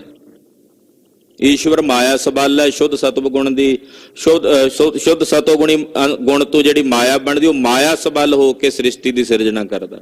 ਉਹਨੂੰ ਕਹਿੰਦੇ ਨੇ ਈਸ਼ਵਰ। ਤੇ ਜਦੋਂ ਈਸ਼ਵਰ ਸ੍ਰਿਸ਼ਟੀ ਦੀ ਸਿਰਜਣਾ ਕਰਦਾ, ਉਹਦੇ ਵਿੱਚ ਜੀਵ ਬਣਦੇ ਆ, ਫਿਰ ਤੀਸਰਾ ਜੀਵ ਹੈ। ਪਰ ਅਸਲ ਦੇ ਵਿੱਚ ਜੀਵ ਦਾ ਜੀਵ ਪੁਣਾ, ਈਸ਼ਵਰ ਦਾ ਈਸ਼ਵਰ ਪੁਣਾ ਛੱਡ ਦਈਏ ਤੇ ਫਿਰ ਪਿੱਛੇ ਕੀ ਰਹਿ ਜਾਂਦਾ? ਬ੍ਰਹਮ। ਉਹੀ ਰਹਿ ਜਾਂਦਾ। ਇੱਥੇ ਜਿਹੜੇ ਮਹਾਵਾਕ ਦੱਸੇ ਨੇ ਪੰਜਵੇਂ ਪਾਤਸ਼ਾਹ ਦੇ, ਇਹ ਬ੍ਰਹਮ ਦਾ ਲਖਾਇਕ ਹੈ। ਜਿਹੜੇ ਵਾਕ ਬ੍ਰਹਮ ਦਾ ਲਖਾਇਕ ਹੋਣ, ਜਿਹੜਾ ਸਿੱਧਾ ਬ੍ਰਹਮ ਨਾਲ ਜੋੜਦੇ ਨੇ, ਬ੍ਰਹਮ ਨੂੰ ਜਣਾਉਂਦੇ ਹੋਣ, ਉਹਨਾਂ ਵਾਕਾਂ ਨੂੰ ਮਹਾਵਾਕ ਕਿਹਾ ਹੈ। ਉਹਨੇ ਮੈਂ ਨਾਈ ਪ੍ਰਭ ਸਭ ਕਿਛ ਤੇਰਾ। ਇੱਥੇ ਵੀ ਮਹਾਰਾਜ ਮੈਂ ਤਾਂ ਹਾਂ ਹੀ ਨਹੀਂ, ਸਭ ਕੁਝ ਤੇਰਾ, ਯਾਨੀ ਕਿ ਤੂੰ ਹੀ ਤੂੰ ਹੈ, ਬ੍ਰਹਮ ਹੀ ਬ੍ਰਹਮ ਹੈ। ਆਖੋ ਸਤਿਨਾਮ ਸ੍ਰੀ ਵਾਹਿਗੁਰੂ। ਜੇ ਕੋਈ ਆਖੇ ਮੈਂ ਸਰੀਰ, ਸਰੀਰ ਤਾਂ ਨਹੀਂ ਹੈ। 5 ਕੋਸ਼, ਮੈਂ 5 ਕੋਸ਼ ਵੀ ਨਹੀਂ। 3 ਦੇਹਾਂ, ਮੈਂ ਉਹ ਵੀ ਨਹੀਂ ਹਾਂ। ਮੈਂ ਹਾਂ ਹੀ ਨਹੀਂ ਹਾਂ। ਇਹ ਲੈ ਚਿੰਤਨ ਕਰਦਿਆਂ ਮੈਂ ਸਰੀਰ ਵੀ ਨਹੀਂ ਹਾਂ, ਮੈਂ ਪ੍ਰਾਣਮय ਕੋਸ਼ ਵੀ ਨਹੀਂ ਹਾਂ, ਮੈਂ ਫਿਰ ਮਨੋਮय ਕੋਸ਼ ਵੀ ਨਹੀਂ ਹਾਂ, ਵਿਗਿਆਨਮय ਕੋਸ਼ ਵੀ ਨਹੀਂ ਹਾਂ, ਮੈਂ ਆਨੰਦਮय ਇਹ ਚਿੰਤਨ ਕਰਦੇ ਹਾਂ, ਮੈਂ ਹਾਂ ਹੀ ਨਹੀਂ, ਤੂੰ ਹੀ ਤੂੰ ਹੈ ਬਸ ਬ੍ਰਹਮ। ਹਾਂਜੀ, ਈਗੈ ਨਿਰਗੁਣ ਊਗੈ ਸਰਗੁਣ, ਕੇਲ ਕਰਤ ਵਿੱਚ ਸੁਆਮੀ ਮੇਰਾ। ਈਗੈ ਨਿਰਗੁਣ ਇਹ ਜਿਹੜਾ ਜੀਵ ਹੈ, ਊਗਾ ਸਰਗੁਣ ਜਿਹੜਾ ਈਸ਼ਵਰ ਹੈ, ਉਧਰ ਉਹਦੇ ਵਿੱਚ ਜਿਹੜਾ ਕੇਲ ਕਰ ਰਿਹਾ, ਦੋਹਾਂ ਵਿੱਚ ਜਿਹਦੀ ਸੱਤਾ ਹੈ, ਜੀਵ ਵਿੱਚ ਵੀ ਤੇ ਈਸ਼ਵਰ ਵਿੱਚ ਵੀ, ਉਹਨੂੰ ਕਹਿੰਦੇ ਨੇ ਬ੍ਰਹਮ, ਉਹਨੂੰ ਕਹਿੰਦੇ ਨੇ ਮੇਰਾ ਸੁਆਮੀ। ਮੇਰਾ ਸੁਆਮੀ ਉਹ ਹੈ, ਆਖੋ ਸਤਨਾਮ ਸ੍ਰੀ ਵਾਹਿਗੁਰੂ। ਜਿਹੜਾ ਨਿਰਗੁਣ ਜੀਵ ਵਿੱਚ ਔਰ ਸਰਗੁਣ ਈਸ਼ਵਰ ਦੋਨਾਂ ਵਿੱਚ ਜਿਹੜਾ ਕੇਲ ਕਰ ਰਿਹਾ, ਜਿਹੜੀ ਸੱਤਾ, ਕਿਉਂਕਿ ਜੀਵ ਵਿੱਚ ਜਿਹੜੀ ਆਤਮਾ ਹੈ ਉਹੀ ਈਸ਼ਵਰ, ਜੀਵ ਵਿੱਚ ਜਿਹੜੀ ਆਤਮਾ ਹੈ ਉਹ ਵਿਅਸ਼ਟੀ ਕਰਕੇ ਇੱਕ ਜਗ੍ਹਾ ਤੇ ਹੈ, ਈਸ਼ਵਰ ਵਿੱਚ ਜਿਹੜੀ ਆਤਮਾ ਹੈ ਉਹ ਸਾਰਿਆਂ ਵਿੱਚ ਵਿਆਪਕ ਹੈ, ਸਮਸ਼ਟੀ ਰੂਪ ਵਿੱਚ ਹੈ। ਪਰ ਉਹ ਆਤਮਾ ਹੈ ਕਿਸ ਦੀ? ਉਹ ਬ੍ਰਹਮ ਦੀ ਹੈ। ਜੀਵ ਦੇ ਵਿੱਚ ਵੀ ਈਸ਼ਵਰ ਵਿੱਚ, ਦੋਨਾਂ ਵਿੱਚ ਜਿਹੜਾ ਕੇਲ ਕਰਦਾ ਨਾ, ਮਿਲਿਆ ਹੋਇਆ, ਉਹ ਹੈ ਬ੍ਰਹਮ, ਜਿਸ ਦੀ ਸੱਤਾ ਕਰਕੇ ਦੋਵੇਂ ਹਨ। ਈਗੈ ਨਿਰਗੁਣ ਊਗੈ ਸਰਗੁਣ, ਕੇਲ ਕਰਤ ਵਿੱਚ ਸੁਆਮੀ ਮੇਰਾ। ਮੇਰਾ ਉਹ ਸੁਆਮੀ, ਉਹ ਮੈਂ ਹਾਂ ਜੋ ਉਹਦੇ ਵਿੱਚ ਕੇਲ ਕਰ ਰਿਹਾ, ਮਿਲਿਆ ਹੋਇਆ। ਕਿਉ ਪਈ ਪੁਨ ਇਕਤਾ ਜਪ ਜੀ ਮੈਂ ਕਹੀ। ਫਿਰ ਮਹਾਰਾਜ ਜੀ ਨੇ ਜੀਵ ਈਸ਼ਵਰ ਦੀ ਏਕਤਾ ਬ੍ਰਹਮ ਵਿੱਚ ਹੁੰਦੀ ਹੈ, ਇਹਦੀ ਏਕਤਾ ਦੇ ਸੰਬੰਧ ਵਿੱਚ ਜਪਜੀ ਸਾਹਿਬ ਚ ਮਹਾਰਾਜ ਜੀ ਨੇ ਬਚਨ ਕਹੇ ਨੇ। ਸੋ ਮੈਂ ਕਰੋ ਸੁਨਾਵਨ ਸਹੀ। ਭਾਈ ਦਇਆ ਸਿੰਘ ਜੀ ਕਹਿੰਦੇ, ਮੈਂ ਉਹ ਤੁਹਾਨੂੰ ਸੁਣਾਉਂਦਾ ਹਾਂ, ਸਿੱਖੋ, ਸੁਣੋ ਧਿਆਨ ਨਾਲ। ਜੀਵ ਈਸ਼ ਇੱਕ ਬ੍ਰਹਮ ਸਰੂਪ। ਜੀਵ ਤੇ ਈਸ਼ਵਰ ਦੋਵੇਂ ਇੱਕ ਬ੍ਰਹਮ ਦਾ ਹੀ ਸਰੂਪ ਨੇ। ਜੀਵ ਤੇ ਈਸ਼ਵਰ ਦੋਵੇਂ ਅਸਲ ਵਿੱਚ ਬ੍ਰਹਮ ਰੂਪ ਹੀ ਹਨ। ਸਭ ਬਿਦ ਕੀਨ ਅਭੇਦ ਅਨੂਪ। ਸਭ ਪ੍ਰਕਾਰ ਨਾਲ ਜਪਜੀ ਸਾਹਿਬ ਚ ਮਹਾਰਾਜ ਜੀ ਨੇ ਉਹਨਾਂ ਨੂੰ ਅਭੇਦ ਕੀਤਾ। ਕਿਵੇਂ ਅਭੇਦ ਕੀਤਾ? ਉਦਾਹਰਣ ਦਿੰਦੇ ਹਨ। ਸਾਲਾਈ ਸਾਲਾਏ ਏਤੀ ਸੁਰਤ ਨ ਪਾਈਆ। ਕਹਿੰਦੇ ਸਲਾਹੋ, ਉਸ ਸਲਾਹਣ ਯੋਗ ਰੱਬ ਨੂੰ, ਸਲਾਹਣ ਯੋਗ ਬ੍ਰਹਮ ਨੂੰ ਸਲਾਹੋ, ਪਰ ਮਨੁੱਖ ਨੂੰ, ਜੀਵ ਨੂੰ ਤਾਂ ਇੰਨੀ ਸੁਰਤੀ ਨਹੀਂ ਹੈ ਵੀ ਮੈਂ ਸਲਾਉਣਾ ਕਿਸ ਨੂੰ ਹੈ। ਏਤੀ ਸੁਰਤ ਨਾ ਪਾਈ ਆ, ਇਹਨੂੰ ਤਾਂ ਸੁਰਤੀ ਨਹੀਂ, ਧਿਆਨ ਹੀ ਨਹੀਂ ਵੀ ਮੈਂ ਸਲਾਉਣਾ ਕਿਸ ਨੂੰ ਹੈ। ਤੇ ਫਿਰ ਕੀ ਹੋਇਆ? ਹਾਂਜੀ, ਨਦੀਆਂ ਅਤੇ ਵਾਹ ਪਵੇ ਸਮੁੰਦ ਨਾ ਜਾਣੀਏ। ਕਹਿੰਦੇ ਨਦੀਆਂ ਤੇ ਵਾੜੇ, ਵਾੜੇ ਛੋਟੇ ਛੋਟੇ ਨਾਲਿਆਂ ਨੂੰ ਕਹਿ ਦਿੰਦੇ ਆ। ਕਹਿੰਦੇ ਜਦੋਂ ਇਹ ਨਦੀਆਂ ਵਿੱਚ ਮਿਲਦੇ ਤੇ ਨਦੀਆਂ ਮਿਲ ਕੇ ਵਾੜਿਆਂ ਦੇ ਸਮੇਤ ਸਮੁੰਦਰ 'ਚ ਚਲੀਆਂ ਜਾਣ ਤੇ ਫਿਰ ਸਮੁੰਦਰ ਵਿੱਚ ਪਈਆਂ ਹੋਈਆਂ ਉਹ ਵੱਖਰੀਆਂ ਨਹੀਂ ਜਾਣੀਆਂ ਜਾਂਦੀਆਂ ਵੀ ਇਹਦੇ 'ਚ ਨਦੀ ਕਿਹੜੀ ਹੈ ਤੇ ਵਾੜਾ ਕਿਹੜਾ, ਨਾਲਾ ਕਿਹੜਾ। ਇਨਵੇਂ ਇਸੇ ਪ੍ਰਕਾਰ ਨਦੀ ਰੂਪ ਈਸ਼ਵਰ ਹੈ, ਜਿਹੜੇ ਛੋਟੇ ਛੋਟੇ ਵਾੜੇ ਨੇ ਉਹ ਜੀਵ ਨੇ, ਤੇ ਜਿਹੜਾ ਬ੍ਰਹਮ ਹੈ ਉਹ ਸਮੁੰਦਰ ਹੈ। ਜਦੋਂ ਈਸ਼ਵਰ ਰੂਪੀ ਨਦੀ ਤੇ ਜੀਵ ਰੂਪੀ ਵਾੜਾ ਨਾਲਾ ਇਹ ਸਮੁੰਦਰ ਵਿੱਚ ਜਾ ਕੇ ਮਿਲ ਗਏ, ਬ੍ਰਹਮ ਵਿੱਚ ਜਾ ਕੇ ਮਿਲ ਗਏ, ਫਿਰ ਉੱਥੇ ਪਏ ਹੋਏ ਉਸੇ ਦਾ ਹੀ ਰੂਪ ਹੋ ਜਾਂਦੇ ਨੇ। ਫਿਰ ਵੱਖਰੇ ਨਹੀਂ ਕੀਤੇ ਜਾ ਸਕਦੇ ਵੀ ਈਸ਼ਵਰ ਤੇ ਜੀਵ ਨੂੰ ਵੱਖਰਾ ਵੱਖਰਾ ਕਰ ਲਈਏ। ਇਹ ਏਕਤਾ ਜਣਾਈ ਹੈ ਗੁਰੂ ਨਾਨਕ ਸਾਹਿਬ ਨੇ ਜਪਜੀ ਸਾਹਿਬ ਅੰਦਰ, ਜੀਵ ਈਸ਼ਵਰ ਵਿੱਚ ਜਿਹੜੀ ਬ੍ਰਹਮ ਦੀ ਏਕਤਾ, ਜਿਹਨੂੰ ਕਿਹਾ ਨਾ ਈਗੈ ਨਿਰਗੁਣ ਊਗੈ ਸਰਗੁਣ, ਇਹ ਉਹੀ ਖੇਡ ਹੈ। ਜੀਵ ਦਾ ਔਰ ਈਸ਼ਵਰ ਦਾ ਪਰਮਾਤਮਾ ਦੇ ਵਿੱਚ, ਬ੍ਰਹਮ ਵਿੱਚ ਜਾ ਕੇ ਅਭੇਦ ਹੋ ਜਾਣਾ, ਮਿਲ ਜਾਣਾ। ਉਹਦੇ ਵਿੱਚ ਜਦੋਂ ਮਿਲ ਗਏ ਫਿਰ ਉਹ ਮਿਲ ਕੇ ਉਹਦੇ ਵਿੱਚ ਇੱਕਮਿਕ ਉਸੇ ਦਾ ਹੀ ਰੂਪ ਹੋ ਗਏ। ਕਿਉ ਪਈ ਸਦਾ ਸਲਾਮਤ ਤਤ ਪਦ ਜਾਨ। ਜਿਹੜਾ ਇਹਦੇ ਚ ਕਿਹਾ ਨਾ ਤੂੰ ਸਦਾ ਸਲਾਮਤ ਨਿਰੰਕਾਰ, ਤੇ ਜਿਹੜਾ ਸਦਾ ਸਲਾਮਤ ਹੈ ਇਹਦਾ ਅਰਥ ਸਮਝ ਲਓ ਤਤ ਪਦ। ਤਤ ਦਾ ਮਤਲਬ ਹੁੰਦਾ ਈਸ਼ਵਰ। ਸਦਾ ਸਲਾਮਤ ਨੂੰ ਤੁਸੀਂ ਈਸ਼ਵਰ ਰੂਪ ਕਰਕੇ ਜਾਣ ਲਵੋ, ਇਹਦਾ ਅਰਥ ਏਦਾਂ ਸਮਝ ਲਵੋ, ਤੂੰ ਤੇ ਪੂਰਬ ਅਨਵੈ ਠਾਨ। ਤੇ ਜਿਹੜਾ ਪਹਿਲਾਂ ਤੂੰ ਕਿਹਾ, ਤੂੰ ਸਦਾ ਸਲਾਮਤ, ਉਹ ਤੂੰ ਨੂੰ ਅਨਵੈ ਕਰਕੇ, ਕਿਉਂਕਿ ਪੰਕਤੀ ਦੇ ਅਨਵੈ ਕਰਕੇ ਅਰਥ ਹੁੰਦੇ ਨੇ। ਪਹਿਲਾਂ ਸਲਾਮਤ ਦਾ ਅਰਥ ਕਰ ਲਓ, ਸਦਾ ਸਲਾਮਤ ਦਾ, ਫਿਰ ਤੂੰ ਦਾ ਅਨਵੈ ਕਰਕੇ ਅਰਥ ਹੋਵੇਗਾ। ਤੂੰ ਦਾ ਅਰਥ ਹੋਵੇਗਾ ਜਿਵੇਂ ਤਤਵੰਗ ਅਸੀਂ ਕਿਹਾ ਨਾ, ਤੂੰ ਵਹਿ ਹੈ, ਤੂੰ ਬ੍ਰਹਮ ਹੈ।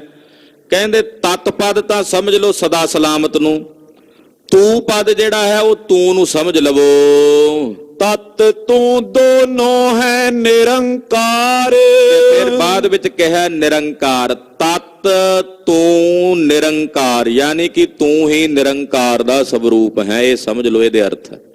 ਤਤ ਤਵੰਗ ਅਸੀਂ ਦੇ, ਤਤ ਦਾ ਮਤਲਬ ਹੁੰਦਾ ਈਸ਼ਵਰ, ਤਵੰਗ ਦਾ ਮਤਲਬ ਹੁੰਦਾ ਜੀਵ ਤੇ ਅਸੀਂ ਦਾ ਮਤਲਬ ਹੁੰਦਾ ਬ੍ਰਹਮ, ਯਾਨੀ ਕਿ ਈਸ਼ਵਰ ਜੀਵ ਦੋਵੇਂ ਬ੍ਰਹਮ ਰੂਪ ਹੀ ਹਨ।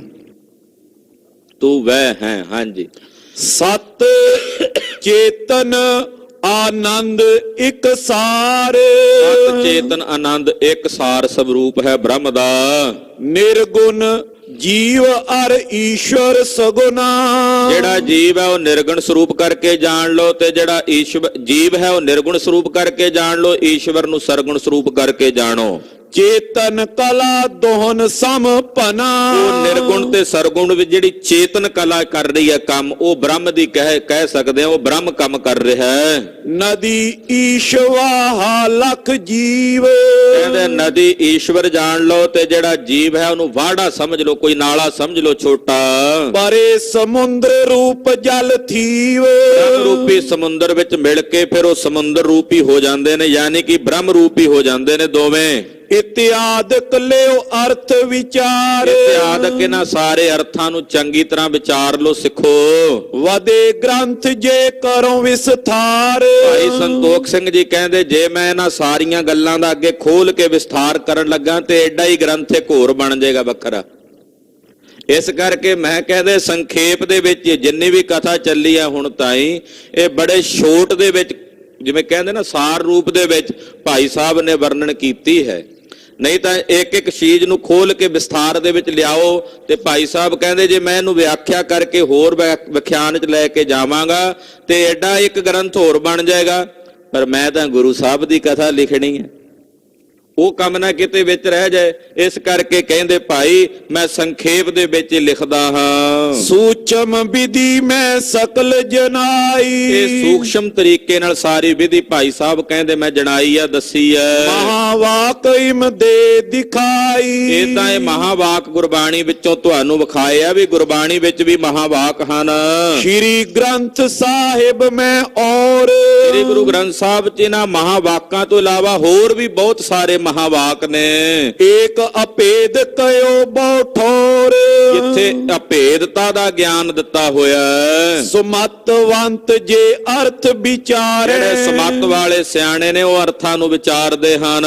ਮਹਾਵਾਕ ਇਸ ਵਿਧੀ ਨਿਰਧਾਰੇ। ਇਸ ਪ੍ਰਕਾਰ ਨਾਲ ਇਹਨਾਂ ਮਹਾਵਾਕਾਂ ਨੂੰ ਵਿਧੀ ਸਹਿਤ ਤਰੀਕੇ ਨਾਲ ਆਪਣੇ ਹਿਰਦੇ 'ਚ ਧਾਰਨ ਕਰਦੇ ਆ ਔਰ ਅਭੇਦਤਾ ਦੇ ਗਿਆਨ ਨੂੰ ਹਾਸਲ ਕਰਦੇ ਹਨ। ਇਹੋ ਜਿਹਾ ਜਿਹੜਾ ਬ੍ਰਹਮ ਸਰੂਪ ਹੈ ਉਹ ਕੈਸਾ ਹੈ ਅੱਗੇ ਵਰਣਨ ਹੋ ਰਿਹਾ ਹੈ।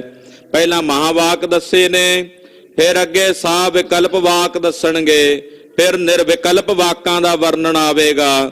ਕਰਮਕਾਂਡ ਕੀ ਹਨ ਉਹਨਾਂ ਦਾ ਫਿਰ ਅੱਗੇ ਜ਼ਿਕਰ ਚੱਲੇਗਾ। ਉਹ ਕਥਾ ਆਪ ਜੀ ਅਗਲਿਆਂ ਪ੍ਰਸੰਗਾਂ 'ਚ ਸਰਵਣ ਕਰੋਗੇ। ਇਹ ਜੋ ਸਰੂਪ ਦੱਸੇ ਜਾ ਰਹੇ ਹਨ, ਜਿਵੇਂ ਸਮਾਧੀ ਦਾ ਸਰੂਪ ਦੱਸਿਆ ਸੀ ਕੱਲ ਦੀ ਕਥਾ ਵਿੱਚ, ਤੁਰਿਆ ਕੀ ਹੈ ਉਹਦਾ ਸਰੂਪ ਦੱਸਿਆ ਸੀ, ਸਾਖਸ਼ੀ ਕੀ ਹੈ, ਬ੍ਰਹਮ ਕੀ ਹੈ, ਇਹ ਜਿਹੜੇ ਸਵਰੂਪ ਦੱਸੇ ਨੇ, ਜਾਂ ਜਿਹੜੀਆਂ ਅੱਜ ਤ੍ਰਿਪਟੀ ਵਿੱਚ ਚਿਰਾਭਾਸ ਰੂਪ ਹੋ ਕੇ ਆਤਮਾ ਪ੍ਰਕਾਸ਼ਦੀ ਹੈ ਬਿਰਤੀਆਂ ਨੂੰ, ਉਹਦਾ ਸਵਰੂਪ ਦੱਸਿਆ ਹੈ। ਇਹ ਜਿਵੇਂ ਜਿਵੇਂ ਅਸੀਂ ਸੁਣਦੇ ਹਾਂ ਉੱਥੇ ਸਾਧਕ ਸਾਧਨਾ ਨਾਲ ਪਹੁੰਚਦੇ ਆ। ਪਰ ਗੁਰੂ ਖਾਲਸਾ ਜੀ ਇਹਨਾਂ ਅਵਸਥਾਵਾਂ ਨੂੰ ਜਦੋਂ ਤੁਰਿਆ ਬਾਰੇ ਸੁਣਿਆ ਵੀ ਕੈਸੀ ਹੈ ਤੁਰਿਆ, ਤਿੰਨਾਂ ਅਵਸਥਾਵਾਂ ਤੋਂ ਉੱਪਰ ਜਾਗਰਤ ਸੁਪਨ ਸੁਖੋਪਤੀ ਤੋਂ ਸੁਣ ਕੇ ਹੀ ਆਨੰਦ ਬਣ ਜਾਂਦਾ। ਜਦੋਂ ਉਹ ਪਹੁੰਚੇਗਾ ਉੱਥੇ ਕੋਈ ਸਾਧਕ, ਉੱਥੇ ਕੈਸਾ ਆਨੰਦ ਹੋਵੇਗਾ ਇਹ ਅਸੀਂ ਅੰਦਾਜ਼ਾ ਵੀ ਨਹੀਂ ਲਾ ਸਕਦੇ। ਜੇ ਸੁਣਨੇ ਮਾਤਰ ਵਿੱਚ ਹੀ ਤੁਰਿਆ ਦਾ ਇੰਨਾ ਆਨੰਦ ਹੈ, ਪਰ ਪਤਾ ਤਾਂ ਹੋਵੇ ਨਾ ਵੀ ਮੰਨ ਲਓ ਹਾਲੇ ਕਿਸੇ ਦੇਸ਼ ਬਾਰੇ, ਕਿਸੇ ਦੇਸ਼ ਅਸੀਂ ਗਏ ਨਹੀਂ, ਪਰ ਸੁਣਿਆ ਹੋਵੇ, ਘੱਟੋ ਘੱਟ ਪਤਾ ਤਾਂ ਹੁੰਦਾ ਵੀ ਫਲਾਣੇ ਦੇਸ਼ 'ਚ ਇਦਾਂ ਦੇ ਲੋਕ ਰਹਿੰਦੇ ਆ, ਇਦਾਂ ਦਾ ਵਰਤਾਰਾ ਹੈ। ਜਦੋਂ ਜਾਵਾਂਗੇ ਉਹ ਤਾਂ ਬਾਅਦ ਦੀਆਂ ਗੱਲਾਂ ਨੇ। ਇਹ ਸਾਰੀਆਂ ਅਵਸਥਾਵਾਂ ਅਸੀਂ ਸੁਣਨੇ ਮਾਤਰ ਕਰਕੇ ਗਿਆਨ ਵਿੱਚ ਹਾਸਲ ਕਰ ਰਹੇ ਹਾਂ। ਗੁਰੂ ਦੀ ਦਇਆ ਹੋਵੇ ਤਾਂ ਉੱਥੇ ਪਹੁੰਚਿਆ ਵੀ ਜਾ ਸਕਦਾ ਹੈ। ਸਤਿਗੁਰੂ ਜੀ ਕਿਰਪਾ ਕਰਨ, ਸਾਡਾ ਗਾਵਿਆ ਸੁਣਿਆ ਥਾਂ ਪਾ ਲੈਣ।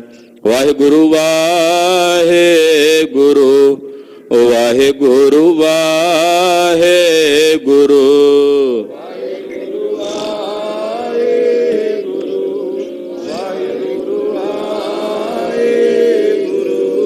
ਵਾਹਿਗੁਰੂ ਵਾਹਿਗੁਰੂ ਵਾਹਿਗੁਰੂ ਵਾਹਿਗੁਰੂ ਵਾਹਿਗੁਰੂ ਵਾਹਿਗੁਰੂ ਵਾਹਿਗੁਰੂ ਵਾਹਿਗੁਰੂ। ਹੈ ਪਾਰ ਬ੍ਰਹਮ ਅਬਨਾਸੀ ਅਗਨਾਸ ਹੈ ਪੂਰਨ ਹੈ ਸਰਬ ਮੈਂ ਦੁਖ ਭੰਜਨ ਗੁਣ ਤਾਸ ਸੰਗੀ ਹੈ ਨਿਰੰਕਾਰ ਏ ਨਿਰਗੁਣ ਸਭ ਟੇਕ ਗੋਬਿੰਦ ਹੈ ਗੁਣ ਨਿਧਾਨ ਜਾਂ ਕੇ ਸਦਾ ਬਵੇਕ ਪਰੰਪਰ ਹਰ ਹਰੇ ਐ ਪੀਓਵਣ ਹਾਰੇ ਸੰਤਹ ਕੈ ਸਦਾ ਸੰਗ ਨਿਧਾਰਾ ਆਧਾਰ ਠਾਕੁਰ ਹਾਂ ਦਾਸਰੋ ਮੈਂ ਨਿਰਗੁਣ ਗੁਣ ਨਹੀਂ ਕੋਏ ਨਾਨਕ ਦੀਜੈ ਨਾਮ ਦਾਨ ਰਾਖੋਈ ਐ ਪਰੋਏ ਆਏ ਪ੍ਰਭ ਸ਼ਰਣਾਗਤੀ ਕਿਰਪਾ ਨਿਧ ਦਿਆਲ ਇਕ ਅਖਰ ਹਰ ਮਨ ਬਸਤ ਨਾਨਕ ਓਤ ਨਿਆਲ ਵਾਹਿਗੁਰੂ ਨਾਮ ਜਹਾਜ ਹੈ ਜੜੇ ਸੋ ਤੇਰੇ ਪਾਰ ਜੋ ਸ਼ਰਦਾ ਕਰ ਸੇਵੰਦੇ ਗੁਰ ਪਾਰੇ ਉਤਾਰ ਨਿਹਾਰ ਵਾਹਿਗੁਰੂ ਨਾਮ ਜਹਾਜ ਹੈ ਜੜੇ ਸੋ ਤੇਰੇ ਪਾਰ ਜੋ ਸ਼ਰਦਾ ਕਰ ਸੇਵੰਦੇ ਗੁਰ ਪਾਰੇ ਉਤਾਰ ਨਿਹਾਰ ਵਾਹਿਗੁਰੂ ਜੀ ਕਾ ਖਾਲਸਾ ਵਾਹਿਗੁਰੂ ਜੀ ਕੀ ਫਤਿਹ।